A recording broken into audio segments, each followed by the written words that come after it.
Hello there, and welcome back to Sleep Theories. Before we begin tonight's story, I just want to say, wherever you are in the world, I hope you're having a peaceful day. Whether it's morning, afternoon, or the quiet hours of the night, thank you for being here with us. If you're new, consider subscribing for more mysterious tales and thought-provoking conspiracies designed to help you drift into sleep or into deeper thought. As you listen tonight, I'd love to hear your thoughts. What do you think about the Project Bluebeam conspiracy? Do you believe something like that could ever happen, or already has? And while you're here, let me know in the comments what other conspiracies you'd like to see explored next. Your ideas shape what we dive into. Now, get comfortable, and let's begin tonight's journey into the unknown. The fluorescent lights of Wright-Patterson Air Force Base hummed their eternal mechanical song as Rowan Veldt descended into the archive levels beneath Building 146.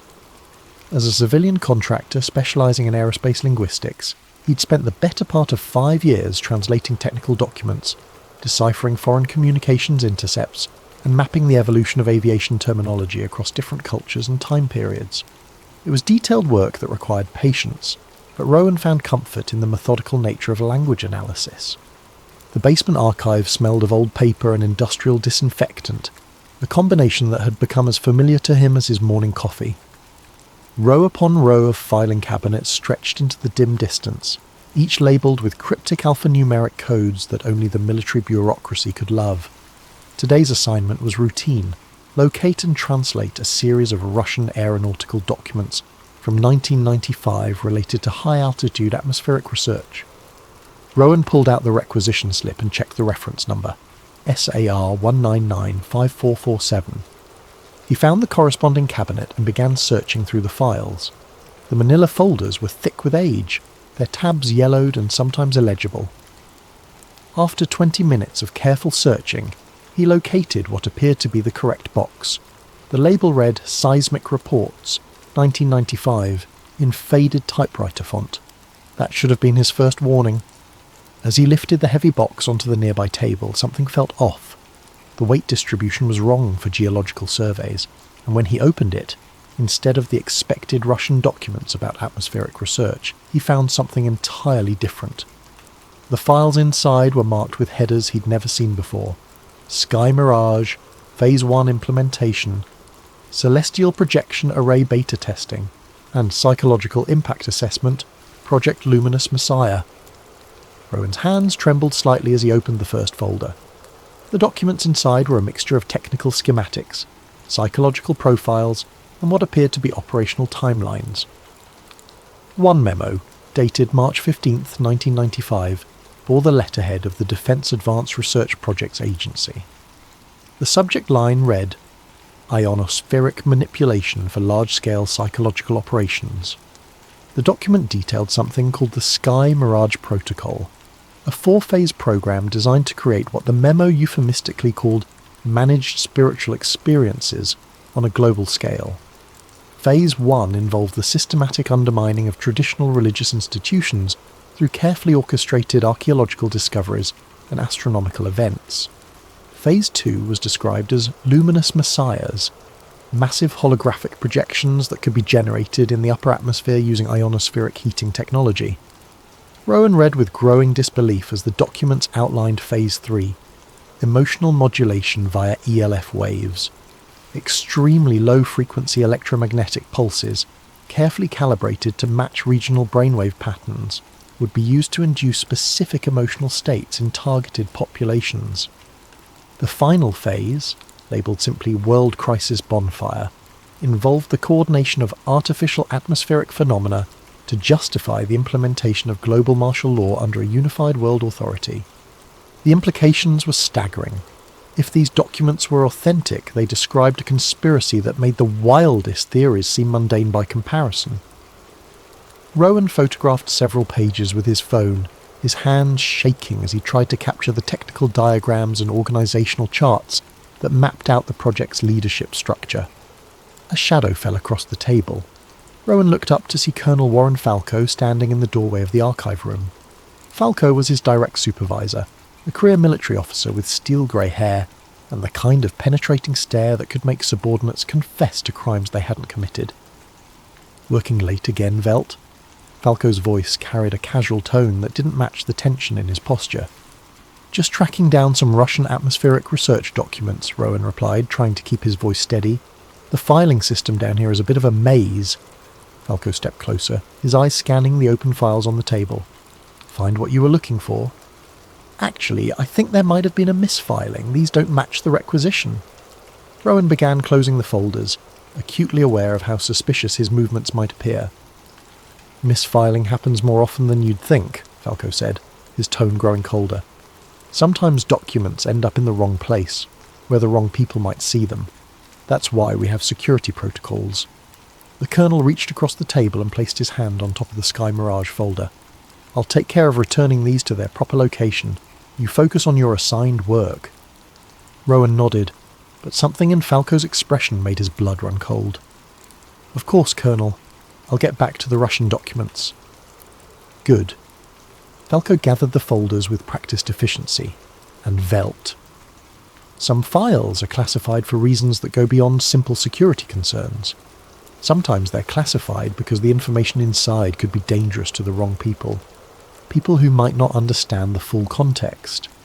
The threat was barely veiled, but it was unmistakable.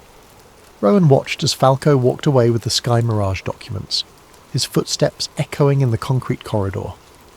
When the Colonel was gone, Rowan sat alone in the archive room, staring at the empty space where the files had been. He pulled out his phone and checked the photos he'd taken. The images were clear enough to read, but as he scrolled through them, he noticed something disturbing. Several of the organisational charts included names he recognised, high-ranking military officials, aerospace industry executives, and even a few politicians. This wasn't some theoretical research project. It was an operational program with real funding and real oversight. That night, Rowan lay awake in his modest apartment off base, staring at the ceiling and trying to process what he'd discovered.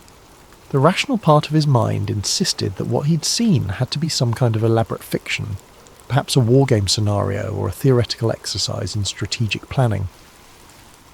But the level of detail in the documents, the authentic-looking signatures and official seals, and Colonel Falco's reaction all suggested something far more sinister. Over the following weeks, Rowan threw himself into his regular work with renewed focus, but he couldn't shake the memory of those files. He began paying closer attention to news reports about unusual atmospheric phenomena, unexplained lights in the sky, and strange acoustic events that seemed to defy conventional explanation. More often than he was comfortable with, he found patterns that seemed to echo the Sky Mirage documents. 3 months after the incident in the archive, Rowan received a new assignment that would take him to a different facility. When he asked Colonel Falco about the transfer, the Colonel simply smiled and said it was a promotion, a chance to work on more important projects. But Rowan noticed that his new position was at a much smaller facility, with limited access to historical archives. The message was clear. He was being moved away from sensitive information, isolated from the kind of documents that might raise uncomfortable questions. As he packed his belongings and prepared for the transfer, Rowan made a decision that would alter the course of his life. He would remember everything he'd seen, and someday, when the opportunity arose, he would find a way to learn the truth about the Sky Mirage protocol. The fluorescent lights hummed their mechanical song as Rowan walked out of Wright-Patterson Air Force Base for the last time, carrying with him the secret knowledge that would haunt him for years to come. In his pocket, his phone held photographs of documents that suggested reality itself might be subject to manipulation on a scale that challenged everything he thought he knew about the world. 10 years had passed since that fateful night in the archives, and Rowan Velt had built a new life for himself in the mountains of northern Idaho. His small cabin overlooked a pristine valley, where the only sounds were wind through the pines and the occasional call of a loon from the lake below. He'd left government work behind, trading his security clearance for the freedom to ask questions without fear of retribution. The cabin was equipped with an impressive array of communication equipment, shortwave radios, satellite internet, and sophisticated monitoring devices that could intercept and analyse electromagnetic signals from around the world. Rowan had become something of an expert in what he euphemistically called atmospheric anomalies, unusual phenomena that seemed to defy conventional meteorological explanation. His morning routine began at dawn with a pot of strong coffee and a systematic review of global news feeds, scientific journals, and amateur radio reports. He'd developed a network of contacts around the world, weather enthusiasts, radio operators, and independent researchers who shared his interest in unexplained phenomena. What he'd discovered over the years was a pattern of events that aligned disturbingly well with the sky mirage documents he'd photographed a decade earlier. The first significant incident had occurred in 2019, high in the Ladakh region of India. Local residents reported seeing massive circular lights in the sky, pulsing with an otherworldly rhythm that seemed to synchronize with the beating of their hearts. The lights appeared just before dawn, lasting for exactly 17 minutes before fading away. Military authorities dismissed the reports as a weather balloon, but Rowan's analysis of the electromagnetic signatures suggested something far more sophisticated. The frequency patterns he detected matched theoretical models for ionospheric heating, the same technology mentioned in the sky mirage documents. The lights had appeared at precisely the time when the ionosphere would be most receptive to external manipulation, and their duration suggested a carefully controlled energy burst rather than a natural phenomenon. Norway had experienced its own version of the anomaly 6 months later. Residents of several fjord communities reported hearing deep, resonant horn-like sounds that seemed to emerge from the sky itself. The sounds were recorded by amateur enthusiasts, and when Rowan analysed the audio files, he found something remarkable. The frequencies were optimised for human psychological response, specifically designed to induce feelings of awe and spiritual transcendence. The pattern continued across the globe. Unusual lights above the Australian outback that coincided with Aboriginal spiritual ceremonies. Unexplained atmospheric disturbances over the Sahara Desert that occurred during the holy month of Ramadan. Mysterious cloud formations above the Vatican that appeared during major religious celebrations. Each incident was dismissed by authorities as natural phenomena, but Rowan saw the underlying design. These weren't random events. They were field tests. Someone was experimenting with the technology described in the Sky Mirage documents, calibrating their systems and measuring psychological responses. The incidents were becoming more frequent and more sophisticated, suggesting that the project had moved from theoretical planning to operational implementation.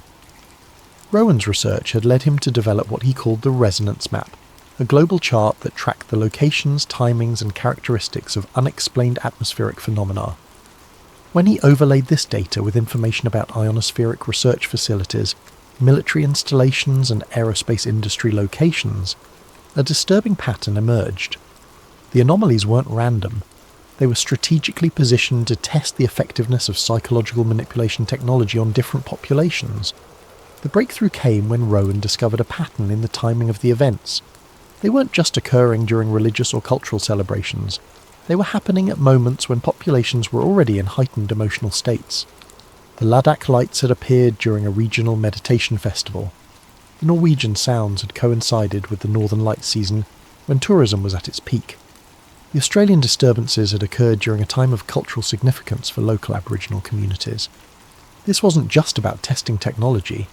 It was about understanding how artificially induced phenomena could be integrated into existing belief systems and cultural practices. The Sky Mirage protocol wasn't trying to replace religion or spirituality. It was learning how to co-opt and control them. Rowan's analysis suggested that the project was now in advanced stages of Phase 2 testing. The Luminous Messiah's phase involved large-scale holographic projections that could create the appearance of supernatural or divine manifestations. The technology required massive amounts of energy and sophisticated control systems, but the theoretical foundation was sound. By heating specific layers of the ionosphere, it was possible to create luminous displays that could be visible from hundreds of miles away. The implications were staggering. If the Sky Mirage protocol was operational, it meant that someone had the ability to create artificial religious experiences on a global scale. They could project the image of any deity, any spiritual figure, or any symbol they chose into the sky above any location on Earth. The psychological impact would be unprecedented, potentially reshaping human consciousness and religious belief in ways that had never been possible before. As Rowan compiled his research, he began to understand the true scope of what he'd discovered. The misfiled documents he'd found 10 years earlier weren't just theoretical proposals, they were operational manuals for a technology that was already being tested and refined. The sky itself had become a canvas for those who sought to control human perception and belief. The question that haunted him was simple. Who was behind the Sky Mirage Protocol, and what did they ultimately hope to achieve? The documents had suggested a coordinated effort to undermine existing religious and political institutions in preparation for the implementation of a unified global authority. If that was true, then the atmospheric anomalies he'd been tracking weren't just scientific experiments. They were the opening moves in a campaign to reshape human civilization itself. Standing on his cabin's porch as the sun set over the Idaho mountains, Rowan watched the evening sky with new eyes. Every cloud, every unusual light, every atmospheric disturbance carried the potential for artificial manipulation. The boundary between natural and artificial had become blurred beyond recognition, and he was perhaps the only person who understood the true implications of what was happening. His phone buzzed with a message from one of his contacts in Australia. Another anomaly had been detected, this time over the sacred site of Uluru. The frequency patterns were more complex than anything they'd recorded before, suggesting that the technology was evolving rapidly. Phase 2 of the Sky Mirage Protocol was no longer in testing. It was approaching operational deployment. Rowan knew that his quiet life in the mountains was about to end. The pattern of events he'd been tracking was accelerating, and he was running out of time to understand and expose what was happening. The sky was no longer a natural phenomenon. It had become a weapon, and those who controlled it held the power to reshape human consciousness itself. The Marriott Hotel in downtown Boston buzzed with the familiar energy of a professional reunion. The annual Aerospace Contractors Conference drew hundreds of engineers, technicians and specialists who had spent their careers working on classified projects they could never fully discuss. For most attendees, it was a chance to reconnect with old colleagues and share war stories that had been sanitized to their most sensitive details. Rowan Velt moved through the crowd with practiced ease, his badge identifying him as a former linguistic specialist. He'd driven down from Idaho specifically for this conference, hoping to make contact with someone who might have knowledge of the Sky Mirage Protocol. After years of research and analysis, he'd reached the limits of what he could discover through remote observation. He needed an insider's perspective. The hotel ballroom was filled with circular tables where groups of retirees shared drinks and reminisced about projects they'd worked on decades earlier. Rowan had prepared for this moment carefully, researching the attendee list and identifying individuals who had worked for companies that might have been involved in ionospheric research or atmospheric manipulation technology. He found his target at a table near the back of the room. Anouk Serin was a small woman in her early 60s with silver hair and intelligent eyes that seemed to take in everything around her. According to Rowan's research, she had spent 15 years as a senior engineer for Novaspec Industries, a defence contractor that specialised in atmospheric research and electromagnetic systems. Her work had involved the development of high-altitude monitoring equipment and ionospheric heating technology. Rowan approached her table during a lull in the conversation. "Excuse me, are you Anouk Serin? I'm Rowan Velt. I worked in linguistic analysis at Wright-Patterson for several years." Anouk looked up at him with a guarded expression. "Yes, I'm Anouk. Wright-Patterson, you said? What kind of linguistic work?" "Technical translation, mostly. Russian and Chinese documents related to atmospheric research." Rowan sat down in the empty chair beside her. "I'm particularly interested in ionospheric manipulation technology. I understand you worked on some groundbreaking projects in that area." The change in Anouk's expression was subtle but unmistakable. Her eyes narrowed slightly, and she glanced around the room as if checking to see who might be listening. "That's a very specific interest. What exactly are you looking for?" Rowan leaned closer, lowering his voice.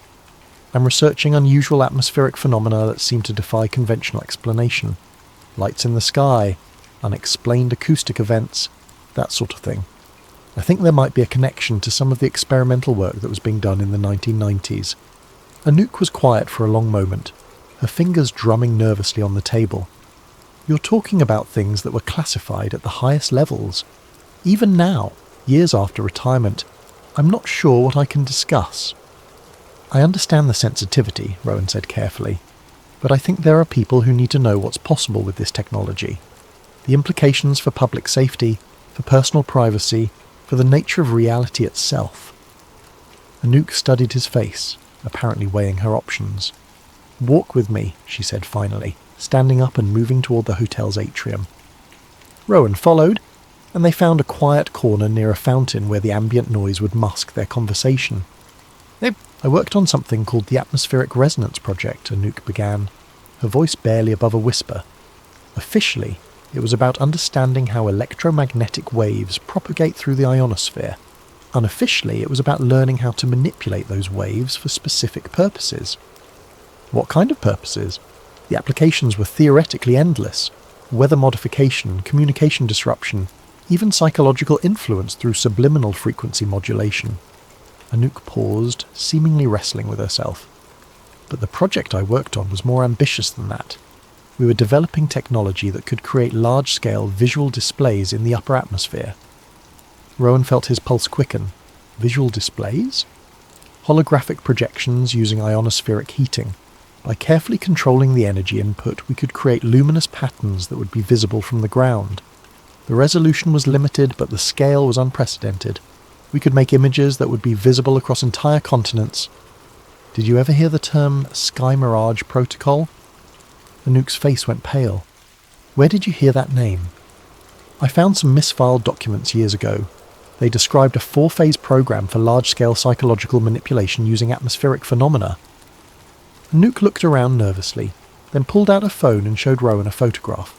It showed a complex array of antennas and transmission equipment situated in what appeared to be a remote desert location.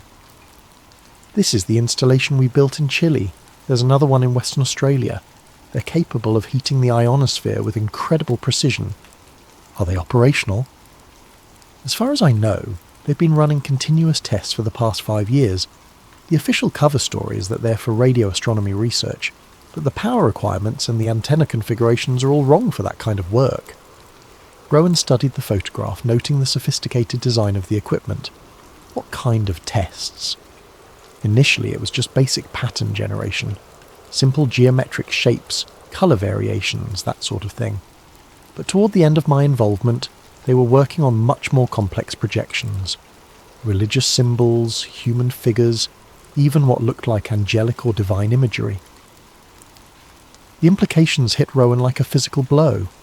They're preparing to simulate religious experiences. That's what I began to suspect. The psychological profiles they were developing focused heavily on spiritual and religious responses. They were measuring brainwave patterns, stress hormones, even changes in belief systems following exposure to the projections. Anouk reached into her purse and pulled out a small USB drive.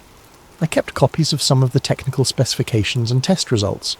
I probably shouldn't have. But something about the project made me uncomfortable. The secrecy went beyond normal classification levels. What do you mean? People who asked too many questions were transferred to different projects. Employees who expressed concerns about the ethical implications were reassigned or terminated. And there were rumours about what happened to people who tried to go public with information about the program. Rowan took the USB drive, feeling its weight like a stone in his palm. What kind of rumours? Accidents, suicides, people who just disappeared without explanation. I probably shouldn't be talking to you about this, but I've been watching the news, and I think the technology is being used operationally now. The atmospheric anomalies around the world. The frequency patterns match what we were generating in our tests. The timing, the locations, the psychological impact.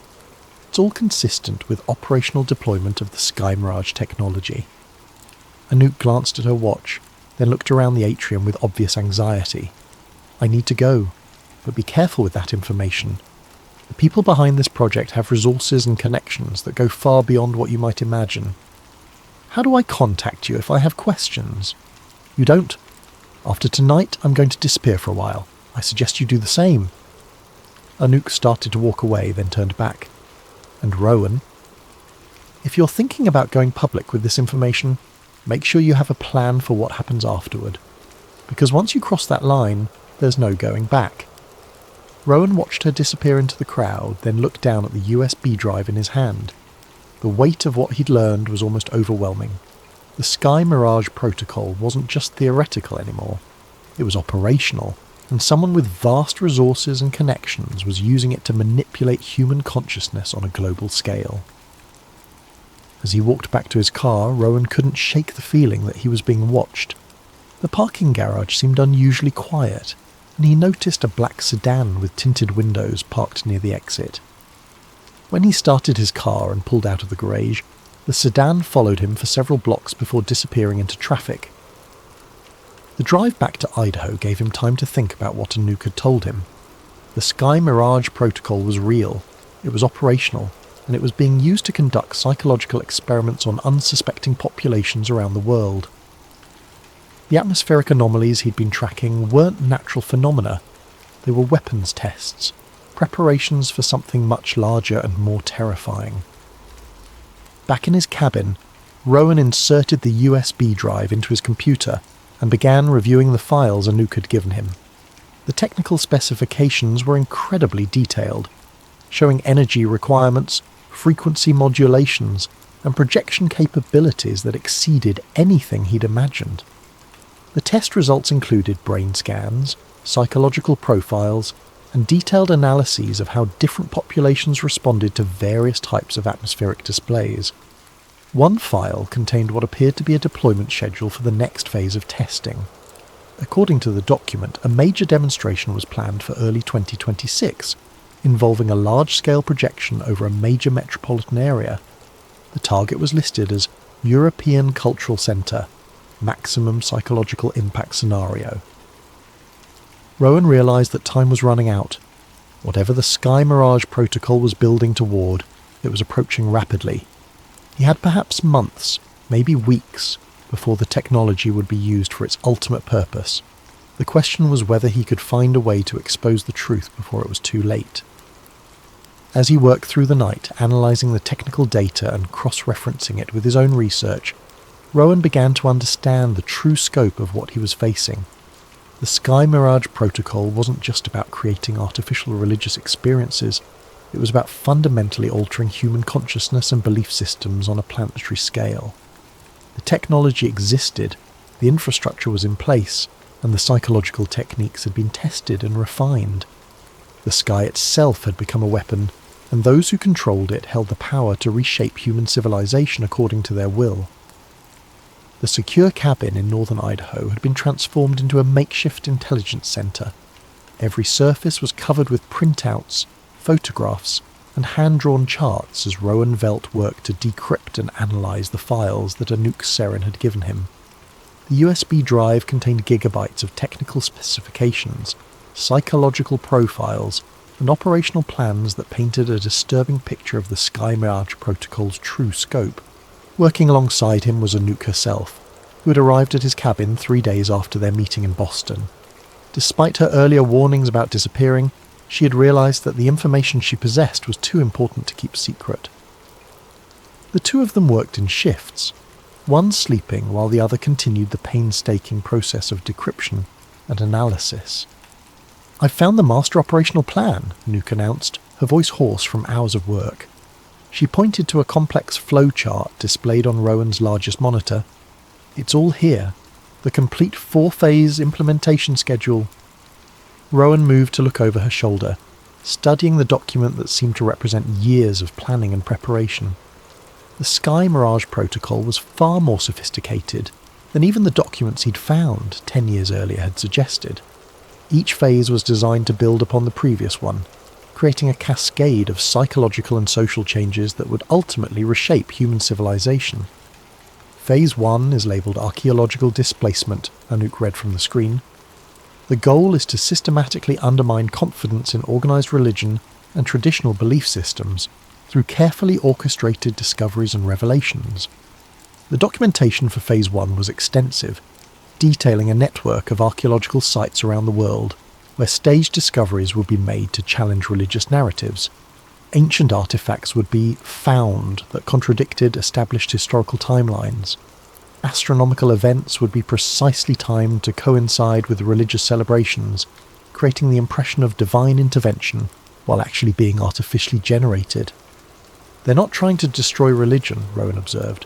They're trying to centralise it, to make people lose faith in their local institutions so they'll be more receptive to a unified spiritual authority. Exactly. And look at this section about media manipulation. Anouk scrolled to a subsection that outlined how news coverage of the archaeological discoveries would be carefully managed. Certain stories would be amplified while others would be suppressed.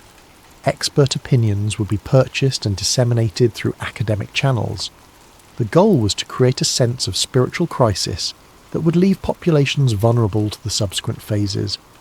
Phase 2 was the Luminous Messiahs component that Anouk had worked on directly. The technical specifications were staggering in their complexity. The ionospheric heating arrays could generate holographic projections of unprecedented scale and resolution. The images could be customized for different cultural and religious contexts, appearing as Jesus Christ to Christian populations, Buddha to Buddhist communities, or various prophets and divine figures to other groups.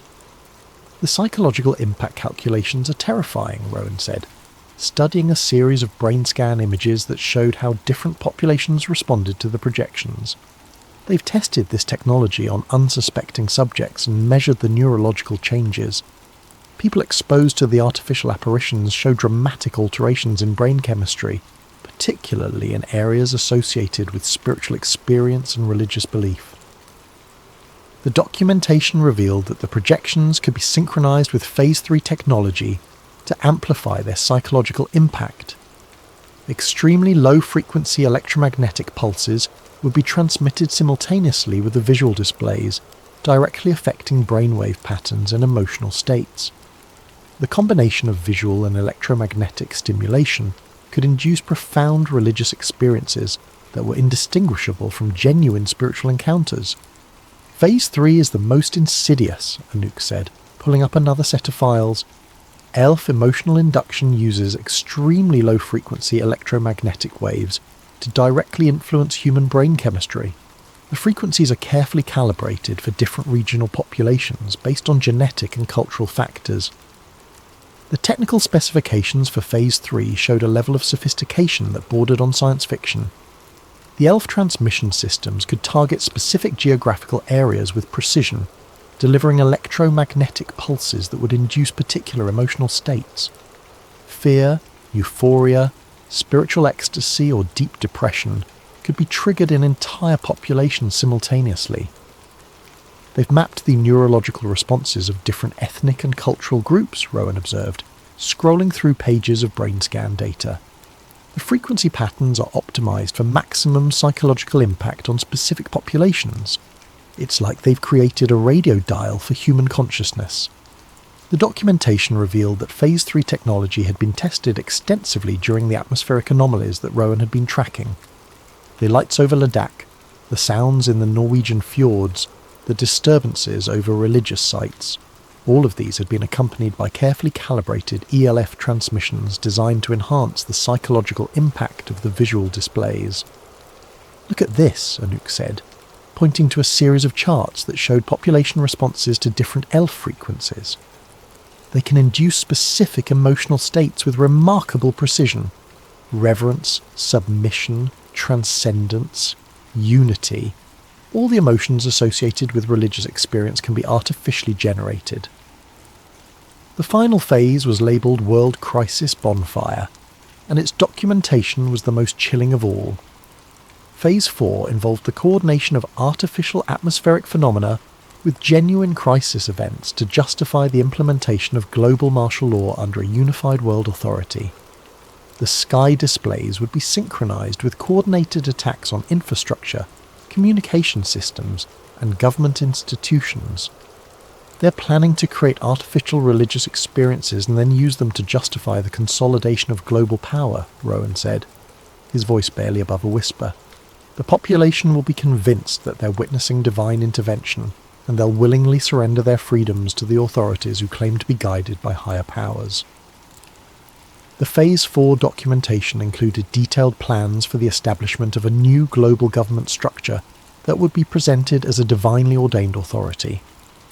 The artificial religious experiences generated by the Sky Mirage technology would be used to legitimize the new system, creating a form of technological theocracy that would be virtually impossible to challenge.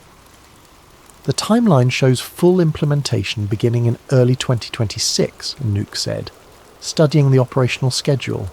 They're planning to initiate Phase 4 during a period of maximum global instability when populations are most vulnerable to psychological manipulation.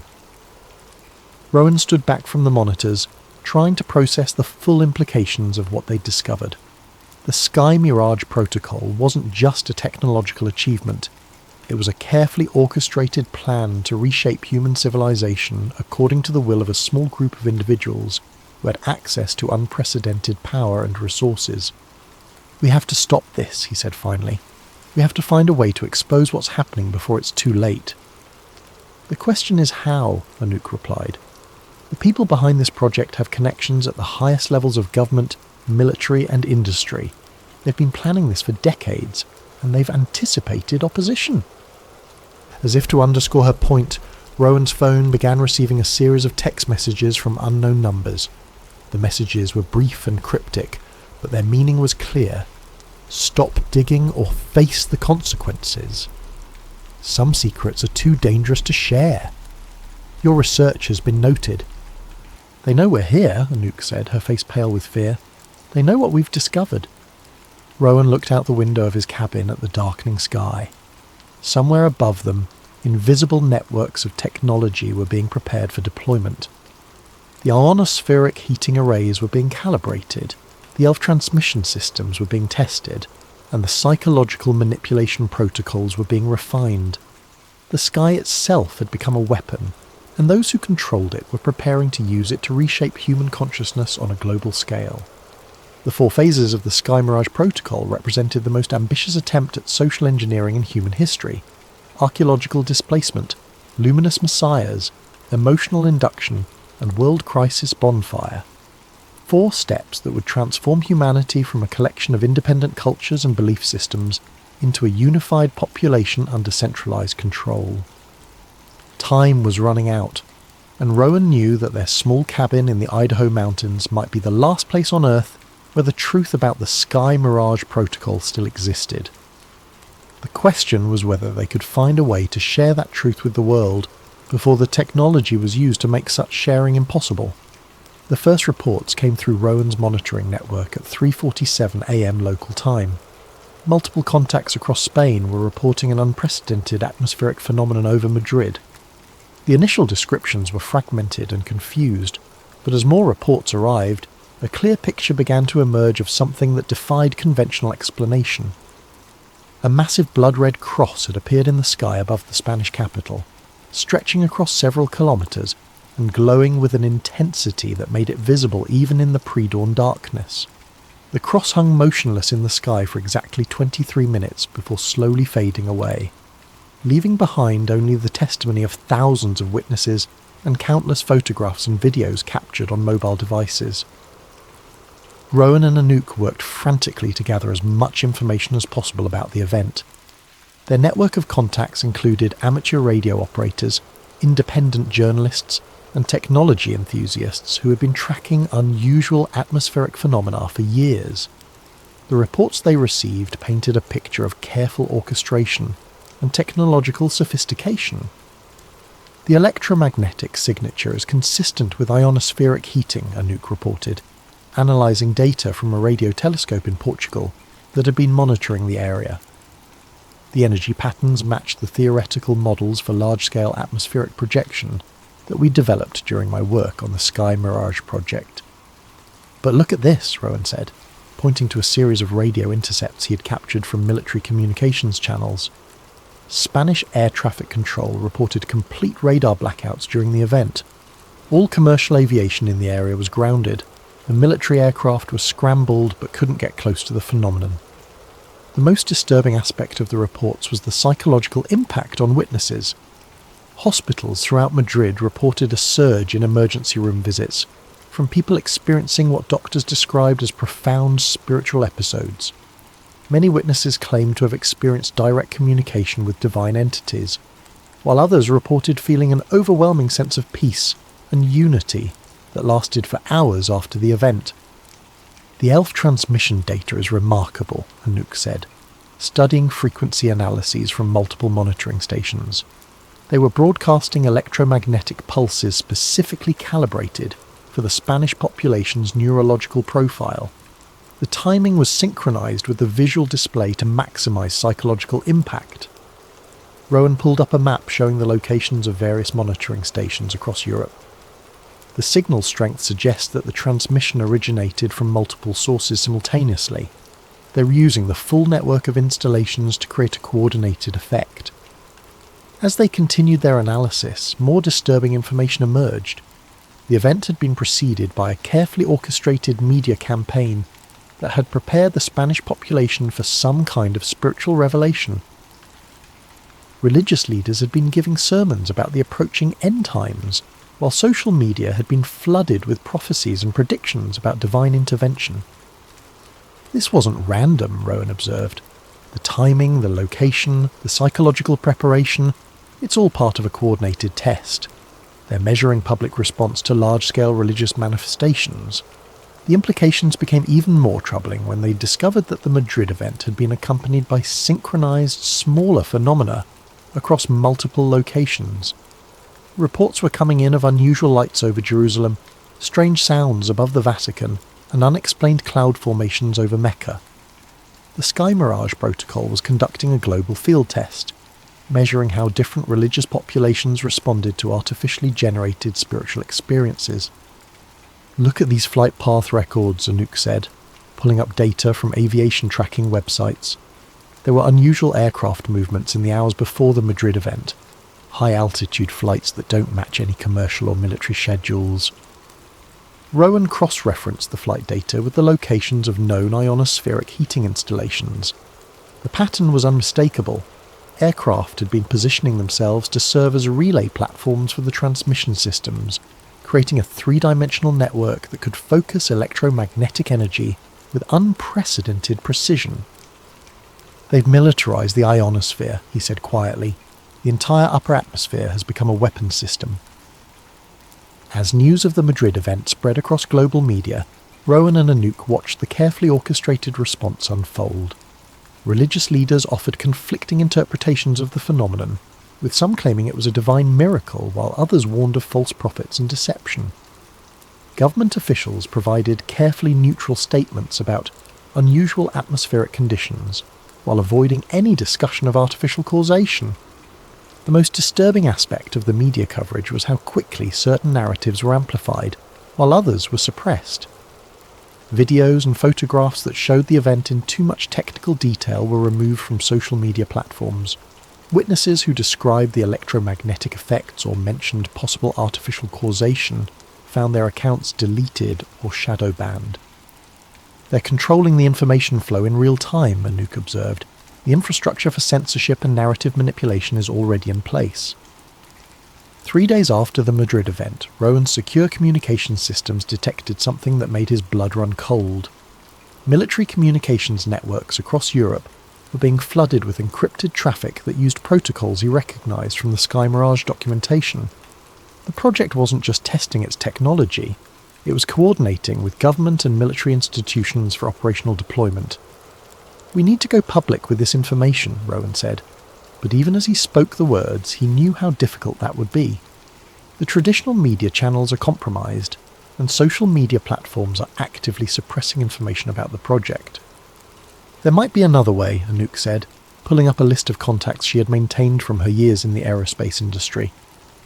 "There are people in the scientific community who would be willing to listen, researchers who have the credibility to challenge the official narrative." But before they could make contact with potential allies, their world began to unravel. Anouk's phone started receiving threatening messages from unknown numbers. Her bank accounts were frozen due to suspicious activity. Her credit cards were cancelled without explanation. Within 48 hours, she had been effectively cut off from the financial system. "They're using administrative warfare," she said, her voice shaking with anger and fear. "They can't silence us directly, so they're destroying our ability to function in society." Rowan's situation was even worse. His internet connection was being throttled to unusable speeds. His phone calls were being dropped or intercepted. Most disturbing of all, he began receiving visits from people claiming to be from various government agencies who wanted to discuss his research interests. The visitors were always polite and professional, but their message was clear. His activities were being monitored, and he was approaching dangerous territory. They offered him lucrative consulting contracts and prestigious positions that would require him to relocate and discontinue his independent research. When he refused, they began making barely veiled threats about his safety and security. "We need to document everything and get it to multiple sources simultaneously," Rowan said, working frantically to compile their research into a comprehensive report. "If we can get the information to enough people at once, they won't be able to suppress all of it." But as they prepared to distribute their findings, disaster struck. Anouk simply vanished. She went out to get supplies from the nearby town and never returned. Her car was found abandoned on a remote mountain road with no signs of struggle or accident. The local sheriff's department launched an investigation, but it was clear from the beginning that they were going through the motions without any real expectation of finding her. Rowan knew that Anouk's disappearance was a message directed at him. The people behind the Sky Mirage Protocol had demonstrated their reach and their willingness to eliminate threats. He was now alone with information that could expose a conspiracy of unprecedented scope, but he was also a marked man with limited resources and few allies. In the days following Anouk's disappearance, Rowan's phone was completely wiped by what appeared to be a remote electromagnetic pulse. His computer systems were compromised by sophisticated malware that destroyed files and corrupted backup systems. Even his handwritten notes were stolen during a break-in that was so professionally executed that he found no evidence of forced entry. The message was clear. The Sky Mirage Protocol had the resources and technology to silence any opposition. Rowan was being systematically isolated and neutralized, his ability to share information being destroyed piece by piece. The field test in Madrid had been successful, and the project was moving toward full operational deployment. As he sat in his cabin, surrounded by the wreckage of his research and facing the reality of his situation, Rowan realized that traditional methods of exposure and resistance were useless against an organization with such vast resources and technological capabilities. The Sky Mirage Protocol had anticipated opposition and prepared countermeasures that could neutralize any conventional attempt to reveal the truth. The sky above his cabin seemed different now, pregnant with invisible threats and hidden technologies. Every cloud, every atmospheric disturbance, every unusual light could be artificial. The boundary between natural and manufactured phenomena had been obliterated, and those who controlled the technology held the power to reshape reality itself. In desperation, Rowan turned to one of the few remaining contacts he thought might have the influence and courage to help expose the Sky Mirage Protocol. Senator Marisol Chen of California had built her political career on challenging military-industrial complexes and advocating for government transparency. She had previously held hearings on secret space-based weapon systems and had been one of the few elected officials willing to question classified programs that seemed to exceed their stated parameters. The senator's office was located in a federal building in Sacramento, an imposing structure of steel and glass that seemed designed to intimidate rather than welcome visitors. Rowan had managed to secure a meeting through a combination of persistence and the strategic use of his former security clearance credentials.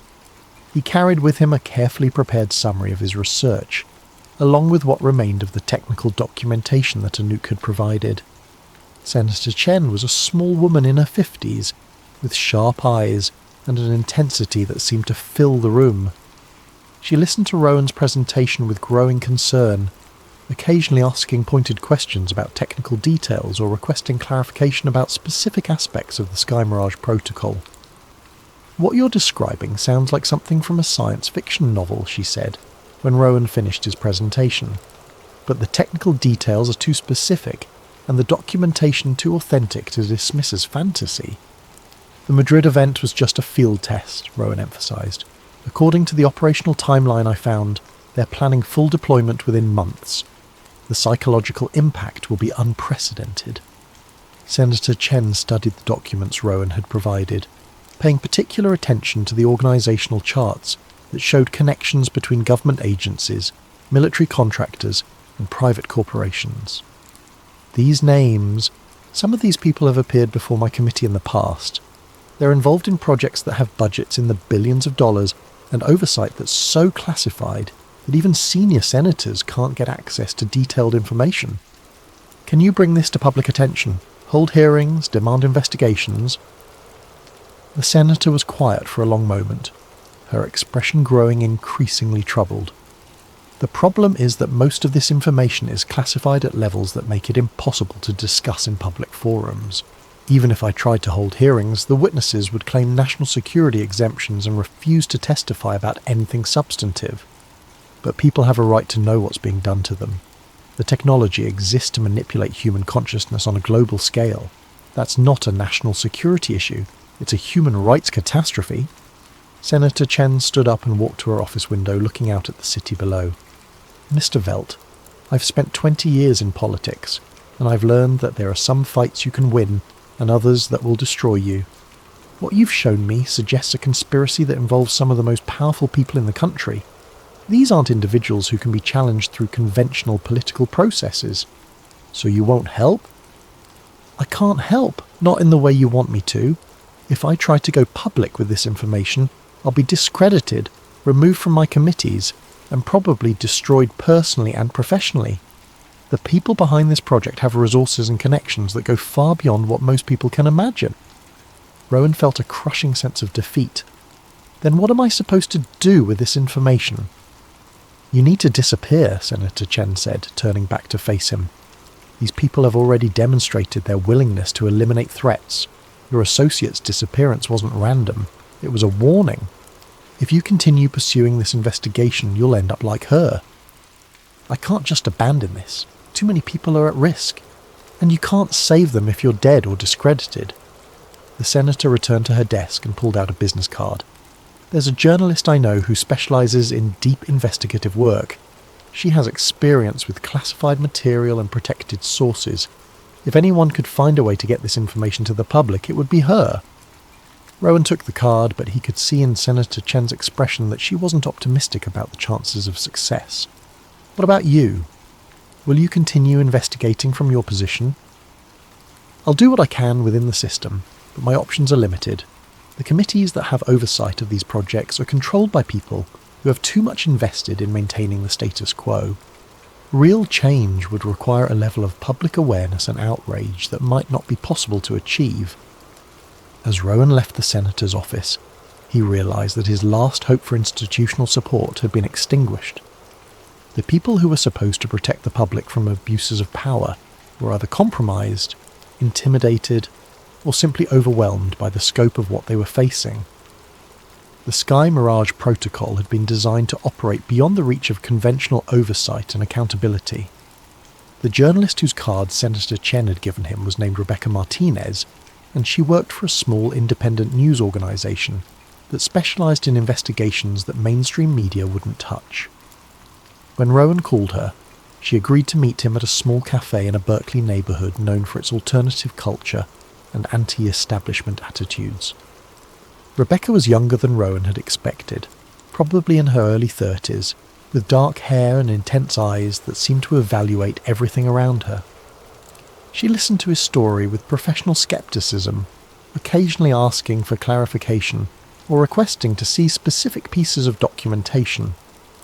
"I've heard rumours about atmospheric manipulation technology," she said, when Rowan finished his presentation.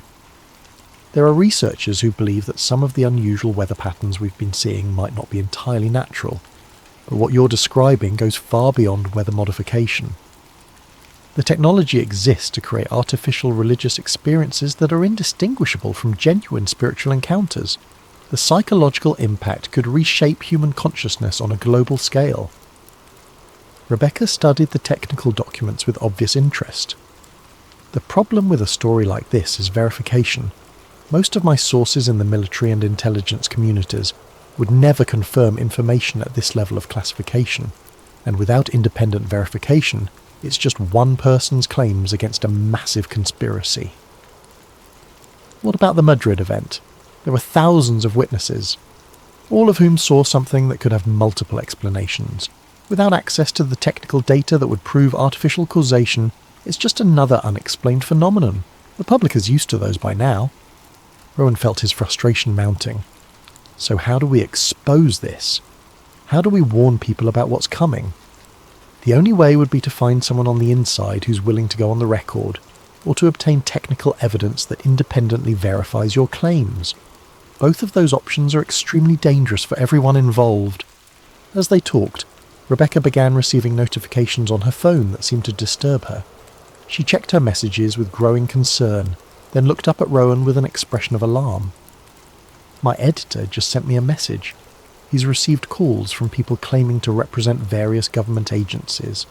They're asking about my research interests and suggesting that I focus on other stories." The implication was clear. Even approaching the story was enough to attract unwanted attention from the people behind the Sky Mirage Protocol. The network of surveillance and intimidation was so comprehensive that merely investigating the conspiracy was enough to trigger countermeasures. "I'm sorry," Rebecca said, standing up from the table. "I believe what you've told me, but I can't help you.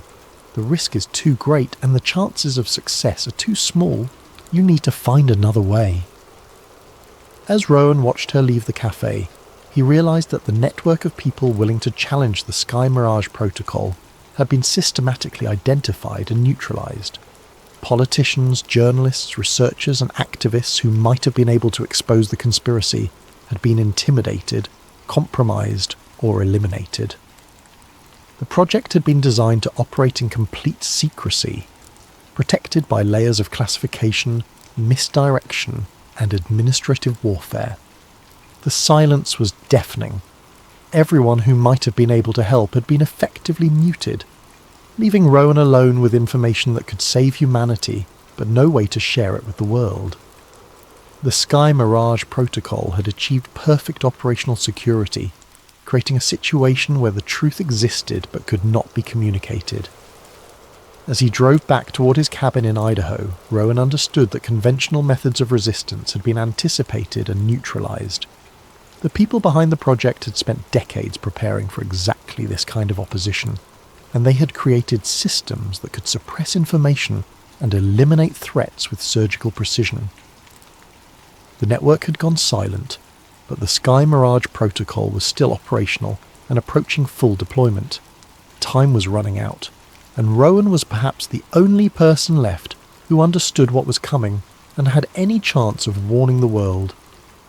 Rowan Velt sat in his cabin as snow began to fall outside, covering the Idaho mountains in a blanket of white that seemed to muffle all sound. The silence was profound, but he knew it was deceptive. Above the clouds, invisible networks of technology were being prepared for deployment. The ionospheric heating arrays were being calibrated, the electromagnetic pulse systems were being tested, and the psychological manipulation protocols were being refined for global implementation.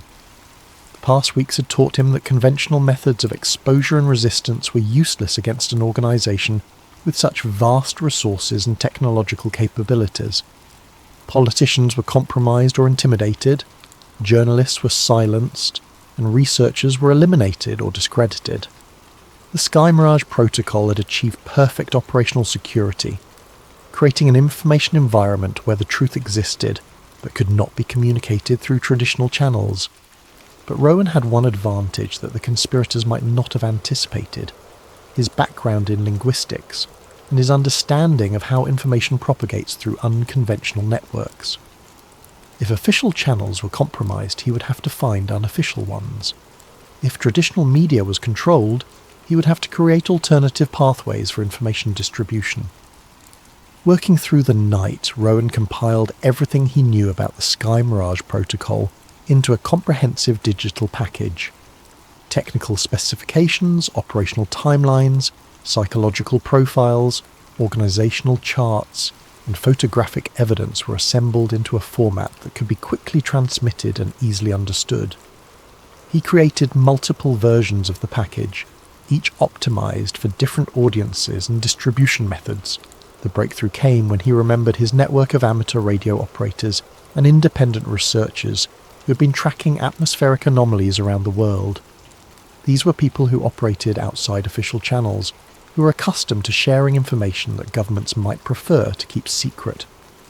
More importantly, they were distributed across multiple countries and communication systems, making them difficult to silence simultaneously. Using encrypted communication protocols and anonymous relay systems, Rowan began distributing his information package to key nodes in the underground research network. Ham radio operators in Australia received technical specifications for the ionospheric heating arrays. Independent journalists in Europe got copies of the psychological manipulation protocols. Researchers in South America received the organisational charts showing connections between government agencies and private contractors. The strategy was simple but effective. Instead of trying to get the information to mass media outlets that could be controlled or suppressed, he would seed it throughout the alternative research community and let it propagate organically.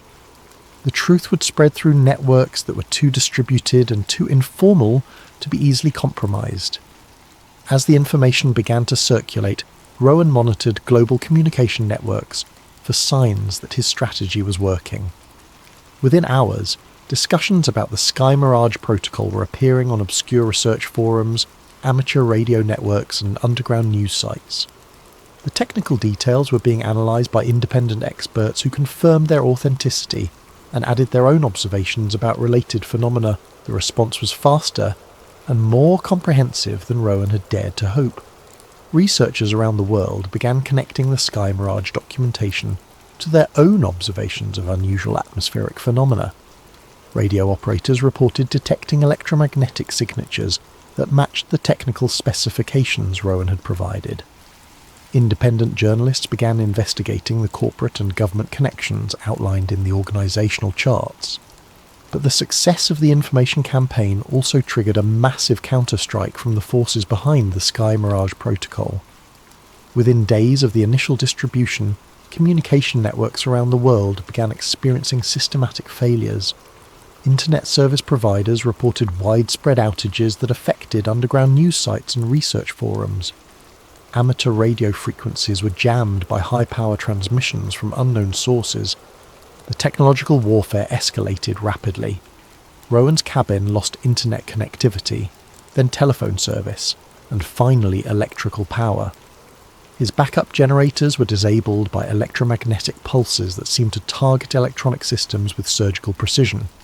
Even his battery-powered emergency radios were rendered inoperable by interference that covered the entire electromagnetic spectrum.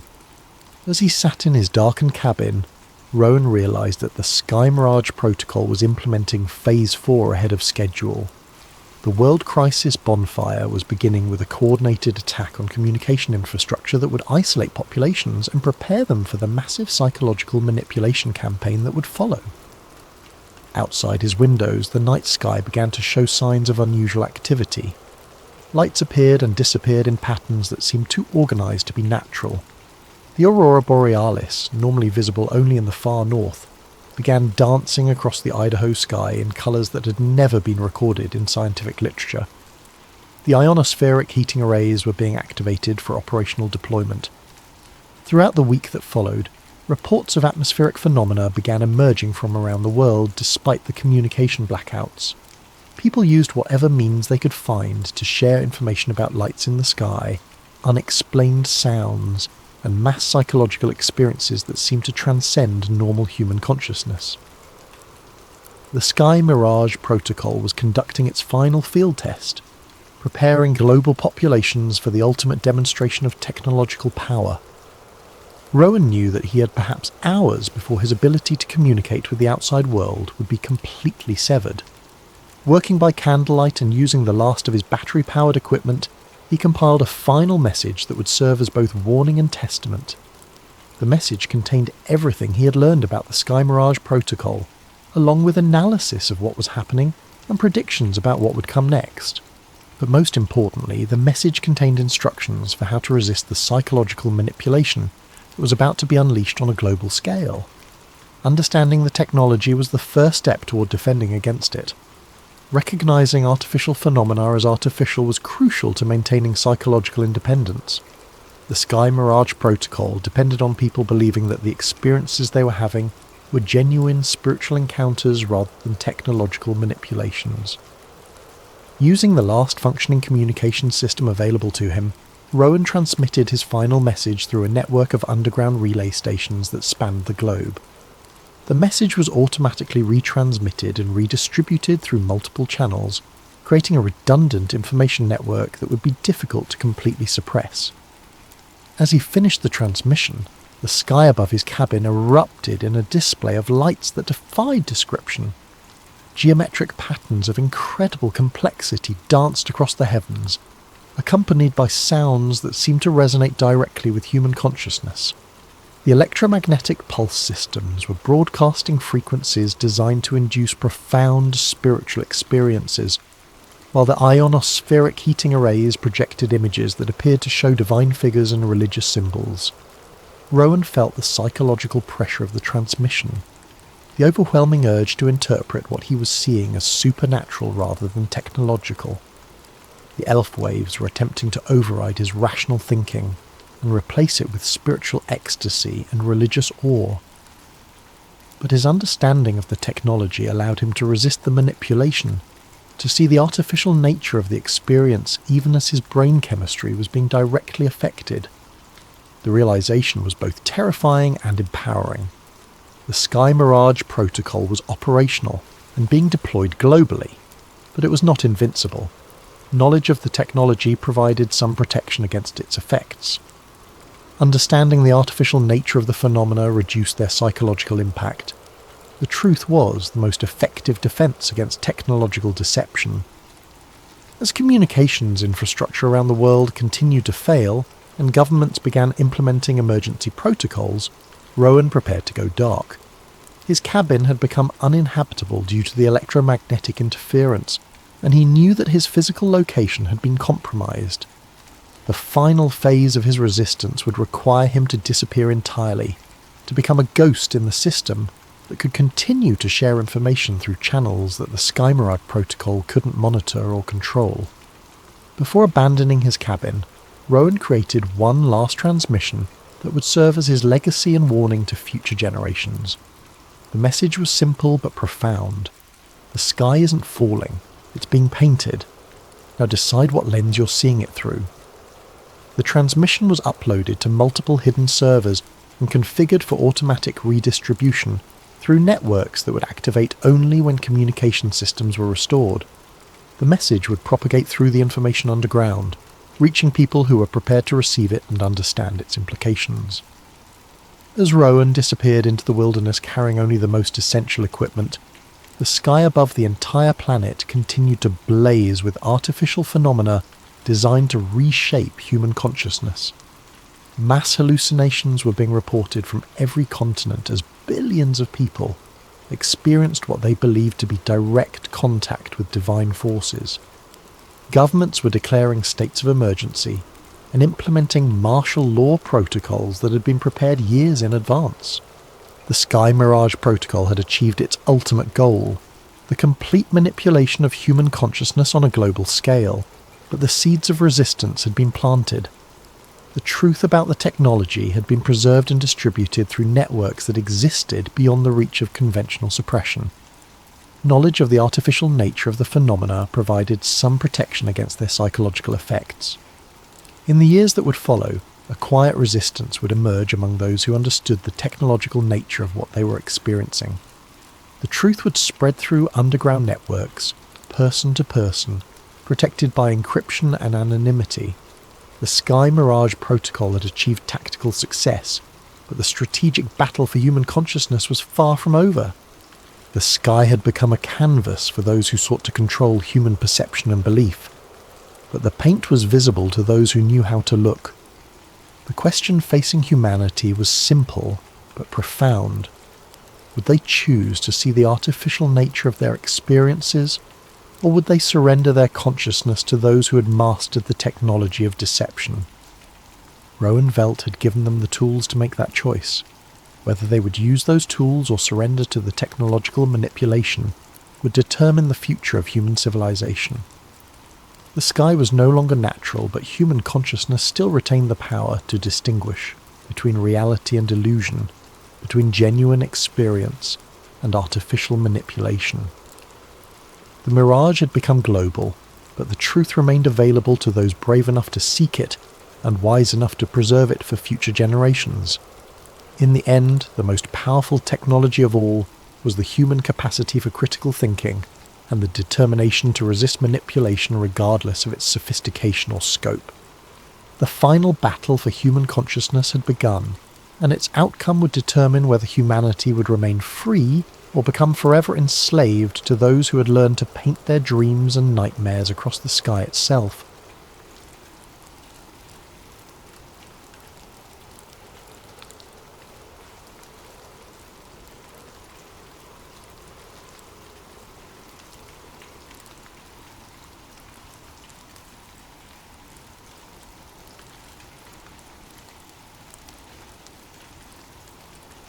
Recovered journal entry, classification redacted.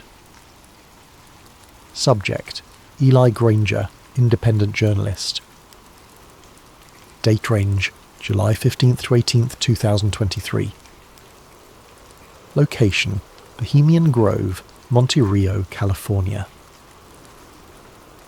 The following document was recovered from an encrypted server farm in Iceland. The journalist's current whereabouts remain unknown. Ed. My name is Eli Granger, and I'm writing this because I may not live long enough to tell it in person. What I witnessed in the redwoods of Northern California will haunt me until my dying day, whenever that may come. It started 3 weeks ago with an email that shouldn't have existed. I was in my cramped Oakland apartment, nursing my third cup of coffee, and scrolling through encrypted channels where whistleblowers sometimes surface. My secure inbox pinged. A message from an address that was just a string of numbers and letters, routed through 7 different proxy servers. No subject line, just an attachment and 4 lines of text. You want truth? Go to the redwoods. Bring a black suit and a quiet soul. July 15th to 18th. The fire reveals all. The attachment was a high-resolution scan of what appeared to be a guest registry for the Bohemian Grove. That mysterious all-male retreat where the world's most powerful men allegedly gather each summer to commune with nature. I'd written about the Grove before, relying on second-hand accounts and leaked photographs from the 1980s. But this was different. The names on the list made my blood run cold. Former presidents, current senators, military contractors whose companies I'd been investigating for years. CEOs of tech giants, pharmaceutical corporations, defense contractors, media moguls who controlled the narrative of entire nations, all scheduled to attend something called the Midsummer Encampment. At the bottom of the scan was a forged access pass with my photograph, a professional headshot I'd never sent to anyone, digitally altered to show me in a black suit and tie. The name read Edmund Gray, Logistics Consultant, Prometheus Industries. Someone with serious resources wanted me inside that grove. The question was why? I should have walked away. Should have deleted the email and gone back to writing about municipal corruption and corporate tax avoidance. Safe stories. Stories that didn't get journalists killed. Instead, I packed a black suit and drove north to Sonoma County. The road to Monte Rio winds through some of the most beautiful country in California. Ancient redwoods tower over narrow highways, their canopy so thick that midday feels like twilight. It's the kind of place where you'd expect to find hippie communes and organic wineries, not shadowy cabals plotting the fate of nations. But as I learned in my Navy intelligence days, the most dangerous secrets are always hidden in the most innocent places. I parked at a motel in Gurneville and walked the perimeter of the Bohemian Grove property that evening. 2,000 acres of private forest, surrounded by chain-link fence topped with razor wire. Security cameras every 50 feet, motion sensors in the trees, the kind of setup you'd expect around a military installation, not a summer camp for rich men. The main gate was staffed by guards who looked more like special forces operators than private security. Black uniforms, tactical gear, the flat stare of men who'd killed before and wouldn't hesitate to do it again. Whatever happened inside those redwoods, they were serious about keeping it secret. The forged pass worked perfectly, too perfectly. The guards scanned the barcode, checked my face against the photo, and waved me through without a second glance. Either the forger was a genius, or someone very powerful wanted me inside. Neither possibility was comforting. The grove itself was exactly as described in the leaked accounts I'd read. Massive redwood trees, some over 1,000 years old, stretched toward a canopy so thick it blocked out the sun. Gravel paths wound between rustic cabins and open-air lodges, each marked with whimsical names: Owl's Nest, Dragon's Den, Caveman's Lodge. It would have been charming if not for the underlying sense of wrongness that permeated everything. The other guests, I couldn't think of them as normal people, not after seeing that registry, moved through this camp with the easy confidence of men accustomed to absolute power. They wore casual clothes during the day, khakis, polo shirts, boat shoes, the uniform of American aristocracy. But their conversations, caught in fragments as I passed, revealed the true scope of their influence. The Shanghai Index will drop exactly 17%. Tell the secretary that Operation Nightfall is greenlit for October. Media blackout should hold for at least 72 hours. I posed as a logistics consultant, which gave me an excuse to wander the grounds with a clipboard and camera phone, confiscated at the gate and replaced with an approved device that couldn't access external networks. The cover story worked well enough. Rich men are accustomed to being served by invisible people who handle the mundane details of their lives. But as the day wore on, I began to notice the symbols. Owls everywhere, carved into tree trunks, etched on building facades, worked into the designs of benches and lampposts. Not cute, friendly owls. These were stylized, angular, with eyes that seemed to follow you as you walked past. The largest was a 40-foot stone statue positioned on a small island in an artificial lake at the heart of the grove. Even in daylight, it radiated a sense of ancient malevolence. Beautiful, isn't it? I turned to find a man in his 70s watching me stare at the giant owl. Silver hair, expensive casual wear, the kind of artificial tan that comes from winters in Palm Beach. His eyes were the palest blue I'd ever seen, almost colourless. The Owl of Bohemia, he continued, joining me at the lake's edge. Been watching over this place for over a century. Some say it's just decorative, others know better. Know better how? I asked, immediately regretting the question. I was supposed to be invisible, unremarkable. The old man smiled, revealing teeth too white and too perfect for his age. You'll see tonight, Mr. Grey. The cremation of care waits for no man, not even consultants. He walked away before I could respond, leaving me staring at the owl statue and wondering how much my cover had already been blown. That evening, as twilight settled over the grove, the atmosphere changed completely. The casual bonhomie of the day disappeared, replaced by something far more serious and ritualistic. Men emerged from their cabins wearing dark robes with hoods that obscured their faces. Some carried torches, others strange ceremonial objects I couldn't identify. I found a dark robe hanging in my assigned cabin, along with a note. Attendance is mandatory. Silence is sacred. The owl sees all. What I witnessed that night will stay with me forever. As darkness fell, hundreds of robed figures processed through the forest paths, converging on the lake where the great owl statue loomed. Torches flickered between the trees like malevolent fireflies. The only sounds were footsteps on gravel and the whisper of fabric against bark. I followed the crowd, keeping my head down and my hood up. The robe smelled of incense and something else, something organic and unpleasant that I couldn't identify. We gathered in a natural amphitheatre around the lake. The owl statue dominated the scene, its eyes seeming to glow red in the torchlight. A wooden boat had been prepared at the water's edge, and in it lay what appeared to be the effigy of a child, small, wrapped in white cloth, disturbingly lifelike. But as I stared at the bundle, a horrible doubt crept into my mind. The proportions were too perfect, the weight distribution too natural. The way the cloth clung to what lay beneath suggested something more substantial than straw and sawdust. A figure in an elaborate robe stepped onto a platform beside the owl. Even with his face hidden, I recognised the bearing and voice of a man who'd been on television every night for years. A former president whose policies had shaped a generation. Brothers of the Grove, his voice boomed across the water, amplified by hidden speakers. We gather once again beneath the ancient eyes of wisdom to perform the sacred rite that frees us from the burdens of conscience. The crowd responded in unison. We banish care and cast it to the flames. Care, that pale and common thing that binds the hands of power. Care that whispers doubt in the ears of decision. Care that stays the sword of necessary action.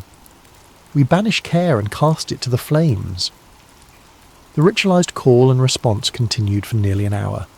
Invocations to ancient deities whose names I recognized from my study of Middle Eastern mythology. Moloch, the Carthaginian god of child sacrifice. Enlil, the Mesopotamian lord of wind and authority. Names that shouldn't have been spoken by American leaders in the 21st century. But the most disturbing element wasn't the pagan imagery, or even the suggestions of child sacrifice.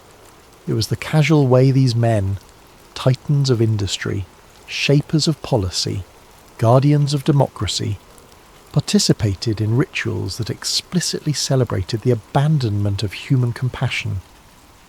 The ceremony reached its climax when the boat carrying the effigy was pushed out onto the lake.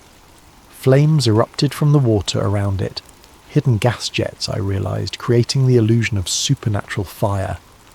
The figure in the boat burned quickly, the white cloth falling away to reveal... I still can't be certain what I saw. In the flickering light, with smoke obscuring my vision and my mind reeling from the horror of it all, it might have been an elaborately constructed mannequin. The realistic movement could have been caused by the flames consuming internal supports.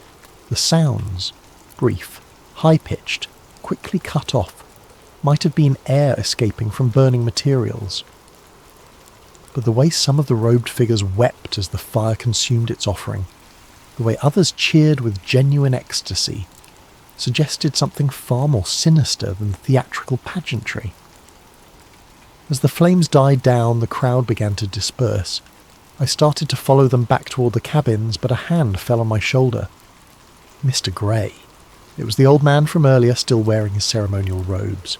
You're invited to the inner circle gathering. A rare honour for a consultant. Before I could refuse, two other figures flanked me. Not threatening exactly, but their presence made it clear that declining wasn't an option. They led me deeper into the forest, away from the main paths, to a clearing I hadn't seen during my earlier reconnaissance. Here, perhaps 30 men stood in a circle around a fire pit carved directly into the bedrock. Unlike the theatrical grandeur of the main ceremony, this felt ancient and deadly serious. The inner circle ritual began at midnight. The participants had exchanged their dark robes for masks of polished bone, owl faces with hollow eye sockets that seemed to bore into your soul. They moved with practiced precision, suggesting this ceremony had been performed countless times before.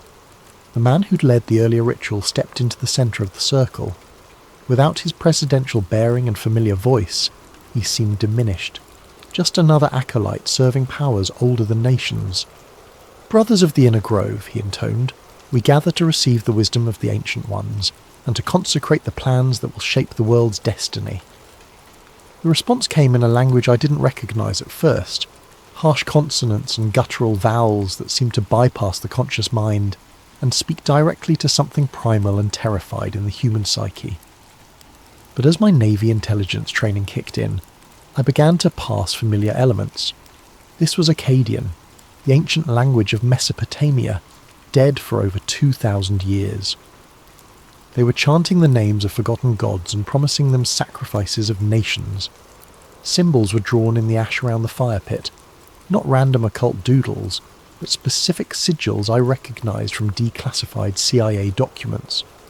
Project MK Ultra had experimented with ritualistic programming, using ancient symbols and dead languages to bypass conscious resistance in human subjects. The research had supposedly been discontinued in the 1970s. Apparently it had just moved to a more exclusive venue. The ceremony continued for hours. Maps were produced and spread on the ground, not of geographical territories, but of economic zones, resource deposits, population centres. Plans were discussed in mixture of English and Akkadian, but the intent was clear enough. Wars to be started, governments to be toppled, populations to be controlled. And through it all, The participants spoke of themselves not as American leaders serving American interests, but as servants of the Ancient Ones, preparing the world for some greater transformation. "The harvest approaches," one masked figure intoned. "The sleepers must be awakened. The old seals must be broken." "In the name of those who wait in the deep places," the circle responded, "let the work continue." I crouched in the shadows beyond the firelight, recording everything on a digital audio device I'd hidden in my shoe. But as the night wore on, I began to understand that what I was witnessing wasn't just corruption or conspiracy in any conventional sense. These men genuinely believed they were serving inhuman masters. Whether those masters were real or imagined didn't matter. The policies they were planning would affect millions of lives based on the whims of entities that viewed humanity as livestock. The ritual concluded with each participant drinking from a silver chalice and making individual pledges. The liquid looked black in the firelight, and several men convulsed briefly after drinking, their eyes rolling back to show only white. As dawn approached, the circle dissolved. The participants removed their masks, revealed themselves to be exactly who I'd suspected. Former presidents, current senators, military leaders, corporate titans. They shook hands and exchanged quiet words like businessmen concluding a profitable meeting, which in a sense they were. I made it back to my cabin as the first light filtered through the redwood canopy, but I knew I couldn't stay much longer. Whatever protection my forged identity provided was wearing thin. Too many meaningful looks, too many knowing smiles. They were playing with me, letting me see just enough to understand the scope of what I'd stumbled into. But there was one more place I needed to investigate before I could flee. The lodge marked Styx, access by code only, sat apart from the main camp, connected by a service road that didn't appear on any of the maps provided to guests. I'd noticed it during my first day's reconnaissance, but hadn't found an opportunity to investigate. The building itself was unremarkable. Standard wooden construction that matched the other lodges, designed to blend into the forest environment. But the security was anything but standard. Biometric scanners, electromagnetic locks, motion sensors that could detect a heartbeat from 50 feet away. Fortunately, my anonymous benefactor had provided more than just a forged access pass. Hidden in the lining of my suit jacket was a USB device that looked like a standard thumb drive, but contained sophisticated hacking tools developed by someone with serious technical skills. When plugged into the lodge's security system, it created a temporary blind spot in the sensors and provided the access codes needed to bypass the locks. Whoever wanted me to see what lay inside had planned this infiltration down to the smallest detail. The lodge's interior was a facade. Behind a false wall accessed by yet another hidden panel, stairs led down into the bedrock beneath the forest. The passage was older than the buildings above, carved stone rather than modern construction, lit by electric fixtures that had been retrofitted into ancient sconces. At the bottom of the stairs, a heavy oak door opened onto a chamber that took my breath away. The room stretched far beyond what should have been possible given the lodge's footprint above. Stone shelves lined the walls, filled with leather-bound journals, rolled documents, and artifacts that seemed to span centuries. At the centre of the chamber stood a massive table carved from a single piece of black stone, its surface covered with maps, blueprints, and what appeared to be governmental documents bearing official seals. I started with the journals, selecting one at random from a shelf marked 1923 to 1945. The handwriting was elegant, old-fashioned, but the contents were anything but quaint. The European situation proceeds according to plan. Our associates in Berlin understand their role, though they believe themselves to be serving the fatherland rather than the ancient ones. The sacrifice of the lesser peoples will provide the spiritual energy necessary for the next phase of the great work. Another journal, this one more recent. Operation Mockingbird exceeds all expectations. The media outlets respond to our guidance without question, believing they serve journalistic integrity, while actually perpetuating the narratives required for population control. The sleeping masses accept whatever reality we provide. But it was the documents on the central table that truly shattered my understanding of how the world worked. Blueprints for the USA Patriot Act dated 6 months before September 11th, 2001. Battle plans for the invasion of Iraq. complete with fabricated intelligence reports about weapons of mass destruction. Early drafts of social media algorithms designed not to connect people, but to divide them into manageable, controllable factions, and newer documents that made my blood run cold. Plans for a global pandemic response that prioritized control over public health. Blueprints for digital currency systems that would eliminate financial privacy entirely. Population reduction strategies disguised as environmental initiatives.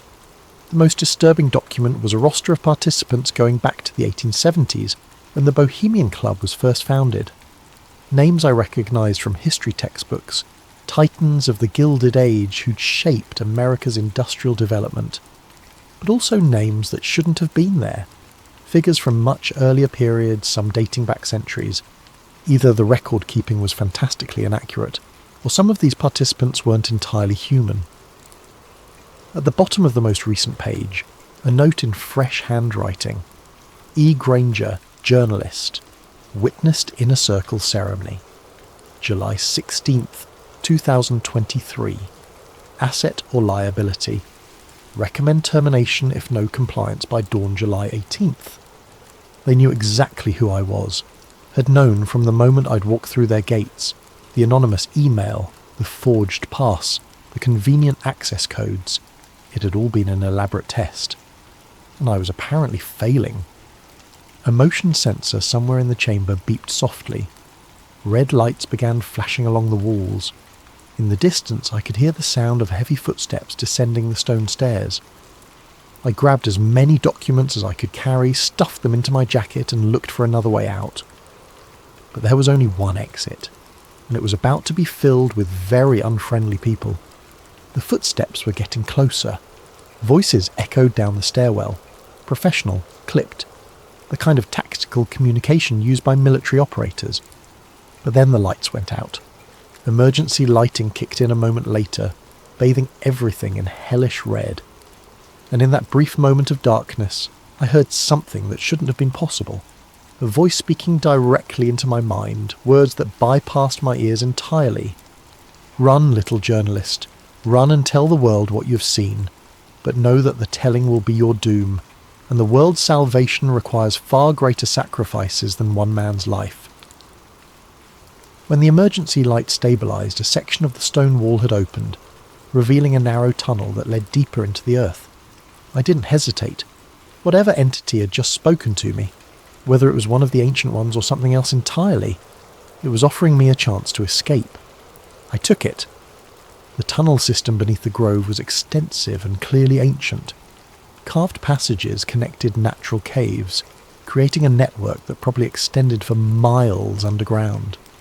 The walls were covered with symbols similar to those I'd seen during the inner circle ceremony, but these were older, deeper, worn smooth by centuries of whatever had moved through these spaces. I followed the main passage for what felt like hours, guided by phosphorescent moss that provided just enough light to avoid the worst obstacles. Behind me, I could hear sounds of pursuit, voices, flashlight beams, the occasional echo of radio communication. But the sounds were growing fainter, suggesting that my pursuers either couldn't find the tunnel entrance or were reluctant to follow me into the deep places beneath the forest. Eventually the passage began to slope upward. Fresh air carried the scent of rain and growing things. A natural opening concealed by hanging vines led out into the forest several miles from the main grove compound. I emerged to find the sky filled with storm clouds. Thunder rumbled overhead, and the first fat raindrops were beginning to fall. Perfect cover for an escape, if I could make it to my car before the grove's security forces expanded their search perimeter. But as I made my way through the forest, I realised I wasn't alone.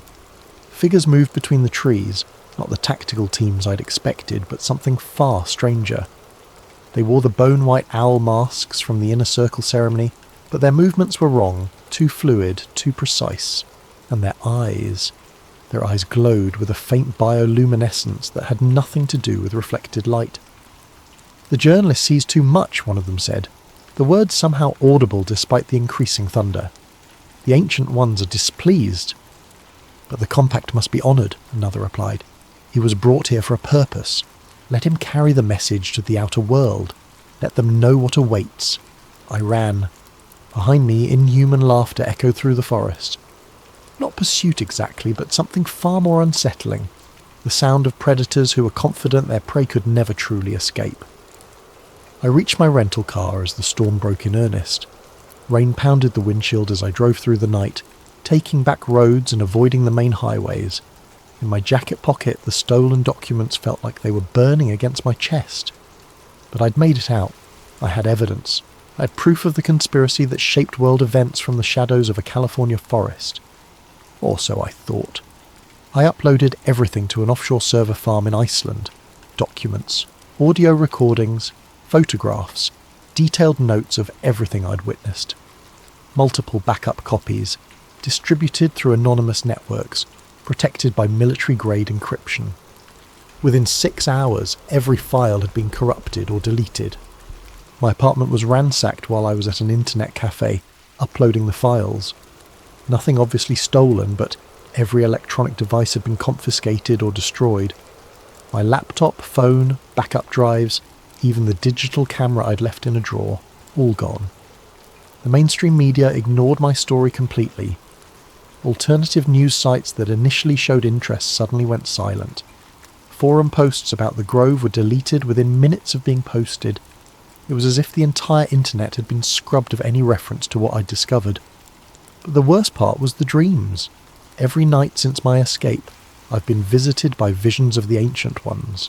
Vast, tentacled entities that exist in spaces between dimensions, feeding on human suffering and preparing for some cosmic transformation that will remake reality according to their twisted desires.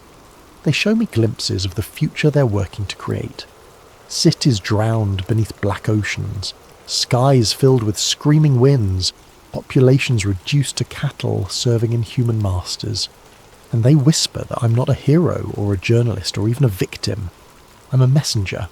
They wanted someone to witness their ceremony, to understand the scope of their power, to carry word of their inevitable victory to the outside world. Not to warn humanity. Warnings imply the possibility of resistance, but to spread the despair that will make their final conquest easier. Every word I write, every person I tell, every attempt to expose the truth only serves their greater purpose. The corruption of hope, the murder of faith in human institutions, the slow transformation of free people into willing slaves. I'm writing this final entry from a motel room in Reno. I've been driving for 3 days, never staying in one place for more than a few hours. But I know it doesn't matter. They're not hunting me because they don't need to. I'm already serving their purpose just by existing, just by remembering what I saw in the Grove. The cremation of care wasn't just a ritual, it was a recruitment ceremony. And I wasn't an infiltrator, I was an initiate. Tonight, I'll drive east toward the desert. Maybe I'll find some way to break the cycle, to turn their own trap against them. Or maybe I'll just disappear into the wasteland and let the truth die with me. But if you're reading this, if somehow these words have reached you despite all their efforts to control the flow of information, then remember this. They call it the cremation of care, but what they really burn is conscience. And when the fires die down, the world grows a little colder, a little darker, a little more ready for the Ancient Ones to reclaim what they consider their rightful dominion. The fire in the Grove never really goes out. It just spreads, invisible and inexorable, consuming everything human until only the shadows remain. And in those shadows something very old and very hungry is waiting to be born.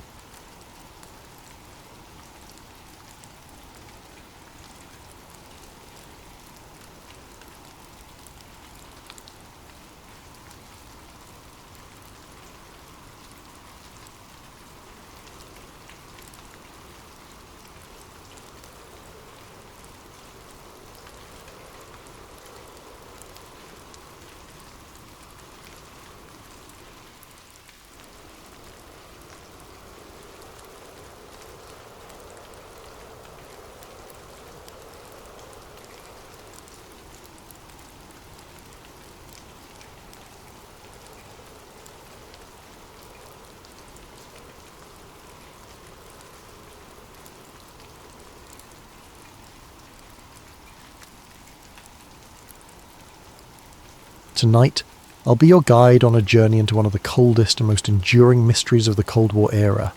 I want you to picture this. It's a winter night deep in the Ural Mountains in 1959. A group of young adventurers huddles in a tent on the snowy slope of a peak ominously called Dead Mountain. They're laughing, jotting down journal entries by flashlight, and planning tomorrow's trek. They don't know it yet, but this will be their last night alive. This is the true story of the Dyatlov Pass incident, a mystery that has haunted investigators for decades. My name is James, and I've spent weeks poring over old case files, diaries, and witness reports about what happened to those 9 hikers in 1959. The more I dig, the more the Dyatlov Pass incident feels like a nightmare straddling the line between fact and fiction. So, let's delve into it together step by step as if we're investigators unravelling a case file. The story begins in late January 1959. 10 experienced ski hikers from the Ural Polytechnical Institute set out on an expedition to reach a mountain called a Torten in the northern Urals. They were all in their early 20s, 7 men and 2 women, except for one older instructor, and were led by a 23-year-old radio engineering student named Igor Dyatlov. On January 23, 1959, the Dyatlov group received their route book and left the city of Sverdlovsk, today's Yekaterinburg, by train. You can imagine them on that train, excited, full of youthful bravado, maybe singing along to a mandolin one of them brought for the journey. After 2 days on trains, the party reached Ivdel, a remote town at the edge of the northern Ural Mountains, which also housed a Soviet Gulag camp for criminals. From Ivdel, they travelled by bus and then hitched a ride in the back of a woodcutter's truck to a settlement called Vizhai, the last inhabited village to the north. The locals in Vizhai must have looked at these university students with a mix of admiration and concern. The route they planned to traverse was rated Category 3, the most difficult, and they were attempting it in February, the cruelest time of year. On January 27th, the Dyatlov group left Vizhai and began their trek into the wilderness. One member, Yuri Yudin, had been struggling with health issues. He had rheumatism and a congenital defect that caused knee pain. By January 28th, Yudin's joint pain became too severe. Reluctantly, he turned back toward Vizhai, unable to continue. He had no idea that by saving himself, he was sealing his fate as the expedition's sole survivor. Yuri Yudin would never see his friends alive again. The remaining 9 hikers pressed on into the wild, unaware of the fate that awaited them. Through diaries and photographs recovered later, investigators have pieced together their route. By January 31st, the group had reached the edge of a highland area and cached surplus food and equipment in a wooded valley to be used for the return trip. They joked around, took photos, and even made a little mock newspaper they titled The Evening Autoten, in which one entry humorously proclaimed, "From now on, we know that the snowmen exist," likely a tongue-in-cheek reference to local Yeti legends. Despite the exhaustion and cold, their spirits were high. On February 1st, the team started to move through a mountain pass, later named Dyatlov Pass after this incident, with the plan to camp on the other side that night. But the weather turned on them. A howling snowstorm and blinding wind caused Dyatlov's team to lose their direction on the barren slopes. Instead of crossing the pass into the shelter of the valley beyond, they had veered west, finding themselves on the flank of a mountain called Kholat Shakal, which in the local Mansi language means Dead Mountain. By the time they realised their mistake, it was late in the day, and visibility was near zero from the blowing snow. Rather than descend 1.5 kilometres down into the forest for cover, Igor Dyatlov decided to pitch their tent right there on the mountainside in the open. Perhaps he didn't want to lose the altitude they'd gained, or perhaps he wanted to prove they could handle camping on an exposed slope in a blizzard. The 9 of them set up their large tent on the bare snow, chopping into the slope for a flat spot. It was a decision that would be heavily scrutinised later. That evening of February 1st, 1959 must have been brutal.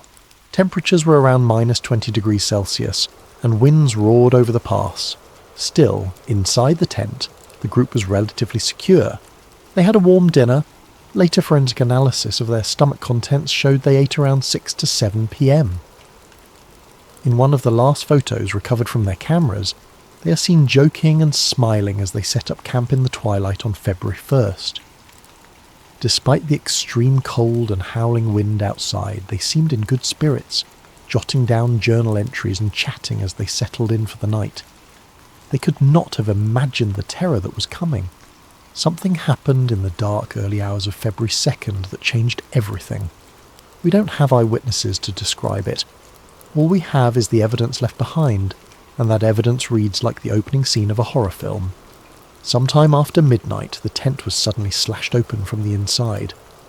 The 9 campers, who had been sleeping or resting, burst out of their tent into a howling snowstorm in the pitch black of night. They left behind almost all their gear, boots, coats, hats, sleeping bags, axes, as if fleeing an imminent threat. Imagine the situation. It's minus 30 degrees Celsius, minus 22 degrees Fahrenheit, outside, and yet something scared or startled them so badly that they ran out half-dressed and barefoot into the blizzard. Why? What could have terrified them, or otherwise compelled them to abandon their only shelter and run into certain death? That's the question investigators have grappled with for over 60 years. When the group failed to return to Vijay by February 12th as planned, there wasn't immediate alarm. Delays of a few days were common for such expeditions. But as day after day passed with no word, the hikers' families grew anxious. By February 20th, the relatives demanded a search and rescue operation. The Ural Polytechnic Institute sent student volunteers to scour the route, and soon the Soviet army and local militia police joined in, with planes and helicopters dispatched to aid the search. Rescuers faced brutal weather themselves, traversing deep snow and scanning miles of desolate terrain. Among the searchers was a student named Mikhail Sharavin, who on February 26th would make a chilling discovery. On February 26th, 1959, Sharavin's search team was moving along the slopes of Kolatchakal when he spotted something odd sticking out of the snow. As they got closer, they realised it was a corner of the missing group's tent, collapsed and half buried in the snow. Sharavin used an ice pick to hack open the tent's entrance, which was blocked with snow. The sight inside the tent baffled him. The tent's canvas had been slashed open from the inside with a knife, and although it was damaged and partially snow-filled, almost all the hikers' belongings were still neatly arranged inside. He found blankets and coats laid out, a row of boots, axes and flashlights set to the sides, a map and official papers, a little pile of money and even a flask of alcohol. In one corner was a plate with slices of sayalo, pork fat, as if someone had been in the middle of fixing a snack. It was like a snapshot frozen in time. The tent felt orderly, not like it had been ripped apart by an external force. Sharavin later said it was as if the campers had been interrupted in the middle of dinner, then fled in a rush. The scene sent shivers down his spine. Why would experienced hikers cut open their only shelter and run away without boots or coats? Outside the tent, the search team found footprints in the snow, and they only deepened the mystery. There were 9 sets of prints, which matched the number of missing hikers.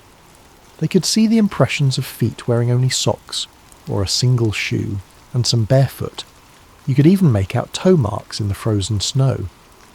The tracks indicated that the hikers had not run in a wild panic, but rather walked fast or at a hurried shuffle down the slope, in an organised single file. The rescuers followed these tracks downhill in the direction of a dense forest. Incredibly, the footprints continued for about 500 metres before they were obscured by fresh snow. It was as if the group had intentionally headed toward the forest, perhaps seeking shelter or regrouping. Sharavin and the others were utterly perplexed. What on earth could have made these seasoned hikers leave their tent in sub-zero cold, partially dressed and even barefoot, walking away calmly into the night? With dusk approaching on February 26th, the searchers had to pause the search until morning, haunted by the enigma they'd uncovered. The next day, the search parties fanned out from the tent down toward the forest. At the forest's edge, under a large Siberian cedar tree, Sharavin and his comrades found the charred remains of a small fire. Near that fire lay the first 2 bodies. What they saw defied explanation. Yuri Doroshenko and Yuri Krivonishenko were found side by side in the snow, shoeless and dressed only in their underwear. The branches on the cedar above them were broken up to 5 meters high, as if someone had climbed up into the tree. Indeed, bits of skin and torn clothing were found on the bark. It looked like one of them had frantically clambered up the cedar, either to get a better view of the area, perhaps trying to spot the tent in the dark, or to escape something. Krivonishenko's corpse had burns on parts of his body, and in a grim detail he had a piece of flesh missing from his right hand.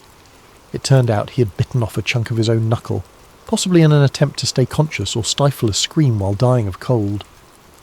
Both men's hands and feet were deep reddish-brown, a sign of frostbite, and maybe the last attempt to warm their limbs by the fire. The tree's branches had been stripped for kindling, but the fire they managed to build was small and had burned out by the time they died.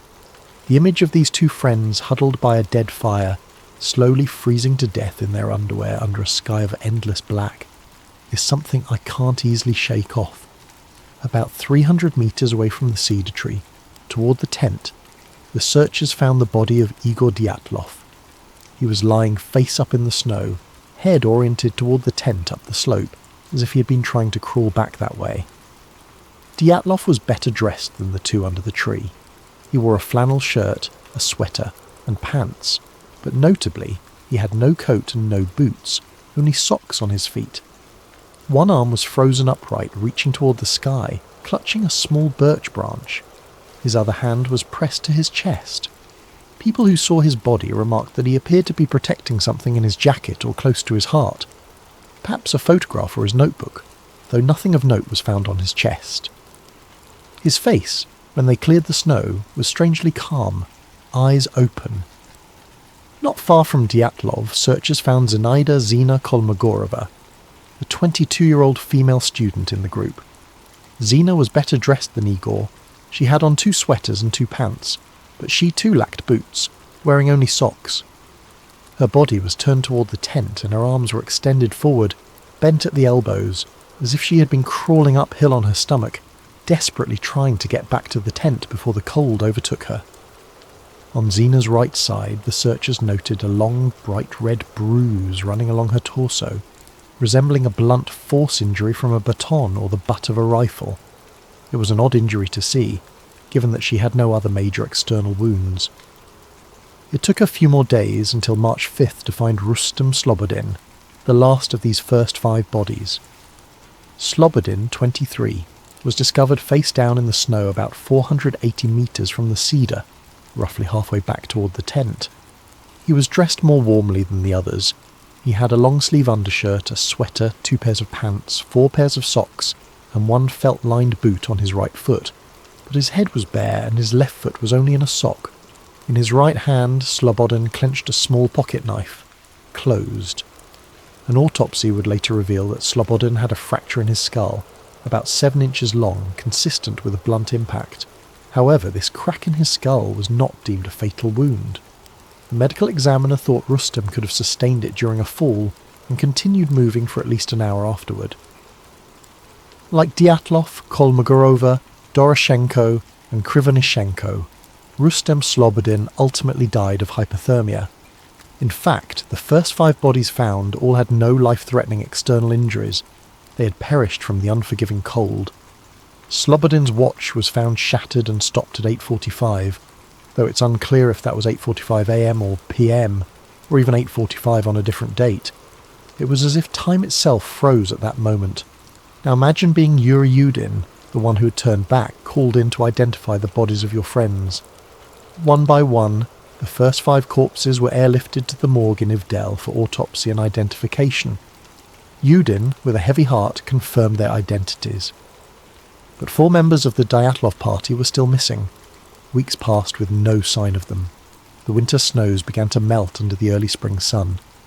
It wasn't until May, nearly 3 months later, that nature revealed the remaining victims, turning the mystery into something even more haunting. On May 4th, a Mansi tribesman named Kurin and his dog were assisting the search, when the dog picked up a scent near a rocky ravine further into the woods from the cedar tree. About 75 meters beyond the cedar and 1,500 meters from the tent, in a snow-filled ravine, searchers discovered a few torn pieces of clothing on a branch. Digging down, they uncovered the final 4 bodies buried under nearly 4 meters of snow. These were Lyudmila, Luda Dubinina, Semyon, Alexander, Zolotaryov, Nikolai Thibault-Brignol, and Alexander Kolevatov. They were lying about 75 meters further into the forest from the cedar, at the bottom of that ravine. Notably, 3 of the 4 were better dressed than the others, and it appeared they had taken clothes from those who died earlier. Dubinina, for example, was found wearing Krivonishenko's torn and burned brown trousers, and her foot was wrapped in a piece of his wool sweater. Zolotaryov, the 38-year-old, was found wearing Dubinina's faux fur coat and hat. Kolevatov had put on a spare sweater and pants, likely from one of the others. This exchange of clothing suggests that when some members of the group died, the last survivors stripped the dead of usable clothing to keep themselves alive, a tragic but practical act of survival. But the condition of these 4 bodies deepened the mystery rather than solved it. Unlike the first 5, 3 of these 4 had fatal physical injuries that were utterly horrifying. Nikolai Thibault-Brignol had suffered a massive skull fracture. His skull was literally crushed, the fracture measuring about 8 inches. Lyudmila Dubinina and Semyon Zolotaryov both had their chests caved in, with multiple ribs broken on each side. Dubinina had 10 ribs fractured, and Zolotaryov had 5 ribs fractured. A forensic doctor who examined the bodies said that the force required to produce such injuries would have been extremely high, comparable to that of a car crash. In other words, something had delivered an immense pressure or impact to their bodies. Strangely, none of these 3 had any external wounds or bruises corresponding to the lethal internal damage. It was as if they'd been hit by a shockwave or squeezed by a tremendous force without breaking the skin. The 4th person in the ravine, Alexander Kolevatov, had a less clear cause of death. He had a broken nose, an open wound behind his ear, and a deformed neck, but his injuries were not as catastrophic as the others. It's believed Kolevatov also died of hypothermia, possibly after sustaining some trauma. And then there were the gruesome details that truly made this case infamous. All 4 of these people in the ravine had some form of soft tissue damage to the head and face that wasn't seen in the others. Lyudmila Dubinina was missing her tongue, her eyes, part of her lips, and even a bit of her skull bone. Semyon Zolotaryov was missing his eyeballs, and Alexander Kolevatov was missing his eyebrows. These shocking injuries naturally gave rise to lurid theories. Was the group attacked by someone or something that ripped out tongues and eyes? However, the medical experts had a more mundane explanation. The 4 in the ravine were found in a stream bed. During the 3 months before they were found, water and scavenging animals likely caused the soft tissue of their faces to decompose or be eaten away. In Dubinina's case, the autopsy noted that her stomach contained about 100 grams of coagulated blood, suggesting her heart was still beating when her tongue was removed, meaning the tongue likely decomposed or was scavenged very soon after her death. As horrifying as these injuries sound, investigators believe they were post-mortem effects, not violence inflicted while alive. Still, when these details became public, they fueled wild speculation about murderous attackers or supernatural evil. It didn't help that Zolotaryov was found with a camera around his neck, different from the other cameras found in the tent, and his hand holding a pen and notepad, as if he died trying to write something down. Unfortunately, whatever he intended to note was never written. The pad was blank. The investigators in 1959 were at a loss to come up with a satisfying explanation for all this. A criminal inquest began as a matter of procedure, since several of the deaths involved injuries. They first suspected that the native Malatsi people, reindeer herders of the region, might have attacked the campers for trespassing on sacred land. But that theory was quickly dispelled. The only footprints found at the scene were those of the hikers themselves, and there were no signs of hand-to-hand struggle on the bodies.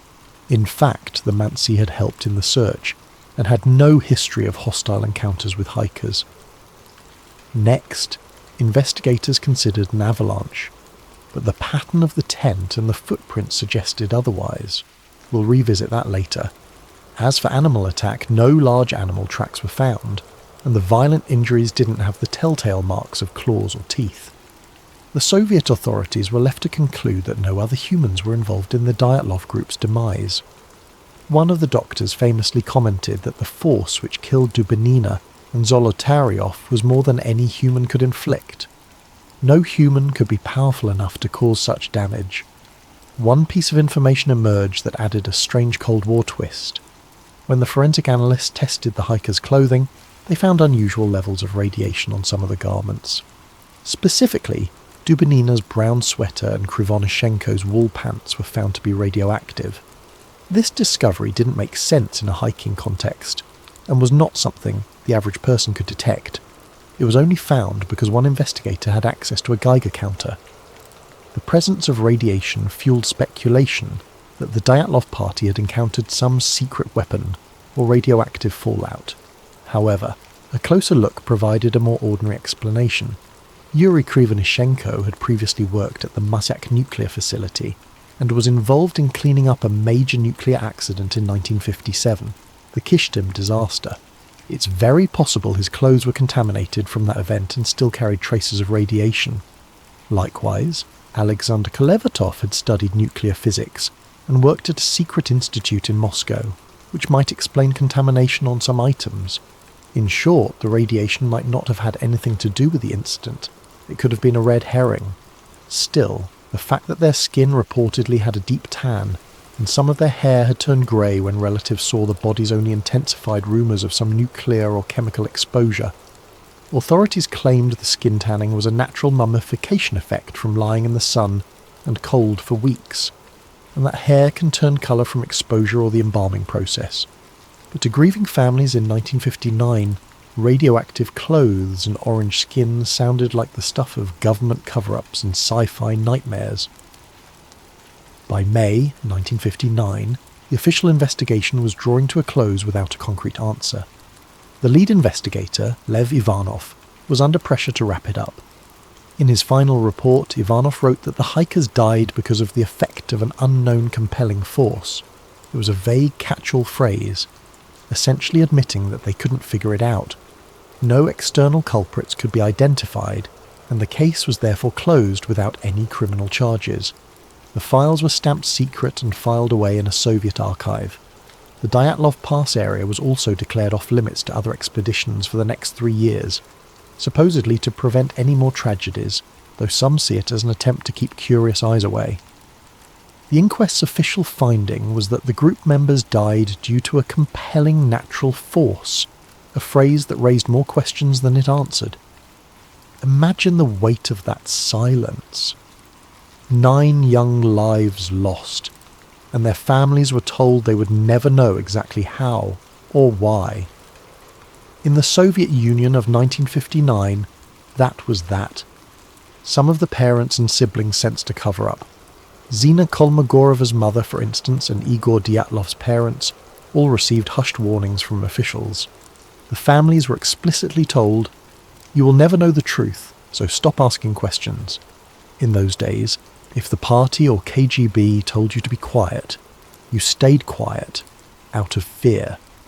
So the families buried their children without knowing what really happened, and the Dyatlov incident faded into an eerie Cold War legend whispered about in Ural classrooms and mountaineering clubs.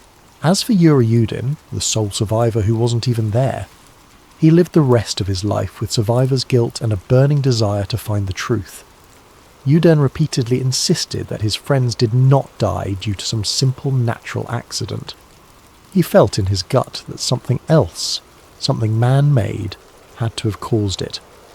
In interviews before his death in 2013, Yuri Yudin openly voiced his belief that the Soviet authorities knew more than they let on about the incident.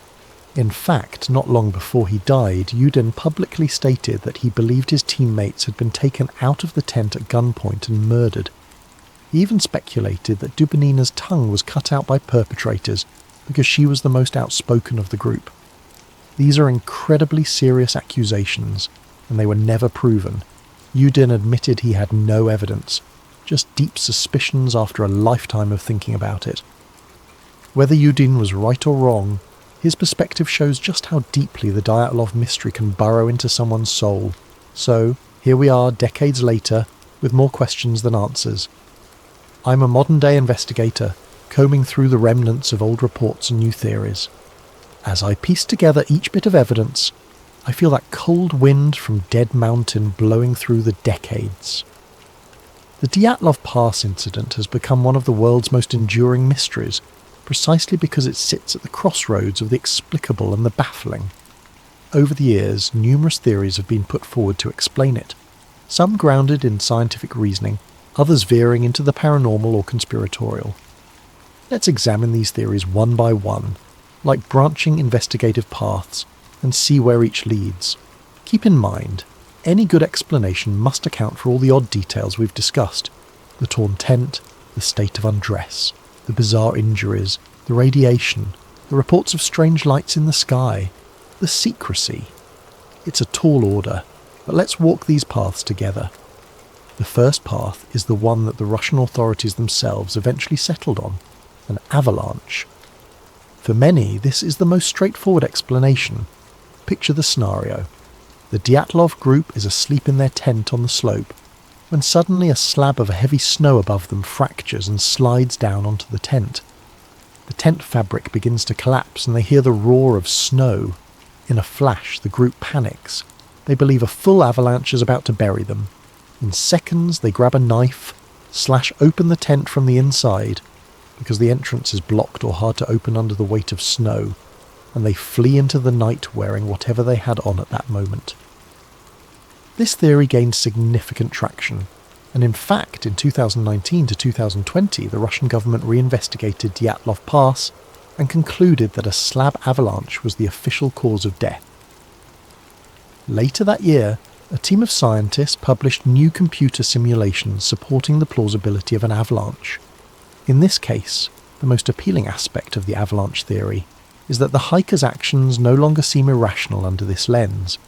If you believe an avalanche is about to crush you, doing whatever it takes to get out of the tent and moving to safer ground is exactly the right response. And indeed, everything the Dyatlov group did after leaving the tent can be seen as textbook survival behaviour once you assume an avalanche threat. The theory goes like this. A slab of snow, perhaps loosened by the wind or the heat from their stove earlier, slid and partially buried the tent, making loud cracks and rumbles. The experienced hikers immediately and calmly initiated an emergency evacuation. They cut their way out of the tent and headed for ground that would be safe from a larger avalanche, which in this case meant moving toward the tree line on the far side of the pass. They didn't take time to put on boots or grab equipment because every second mattered. In their minds, they had to get clear of the avalanche path. In just their socks and light clothes, they made it about a mile downslope to the forest. There they regrouped and tried to stay warm by building a fire. We saw evidence of that by the cedar. They also dug a snow cave as a shelter. The ravine where the last four were found had branches laid out on the floor, signs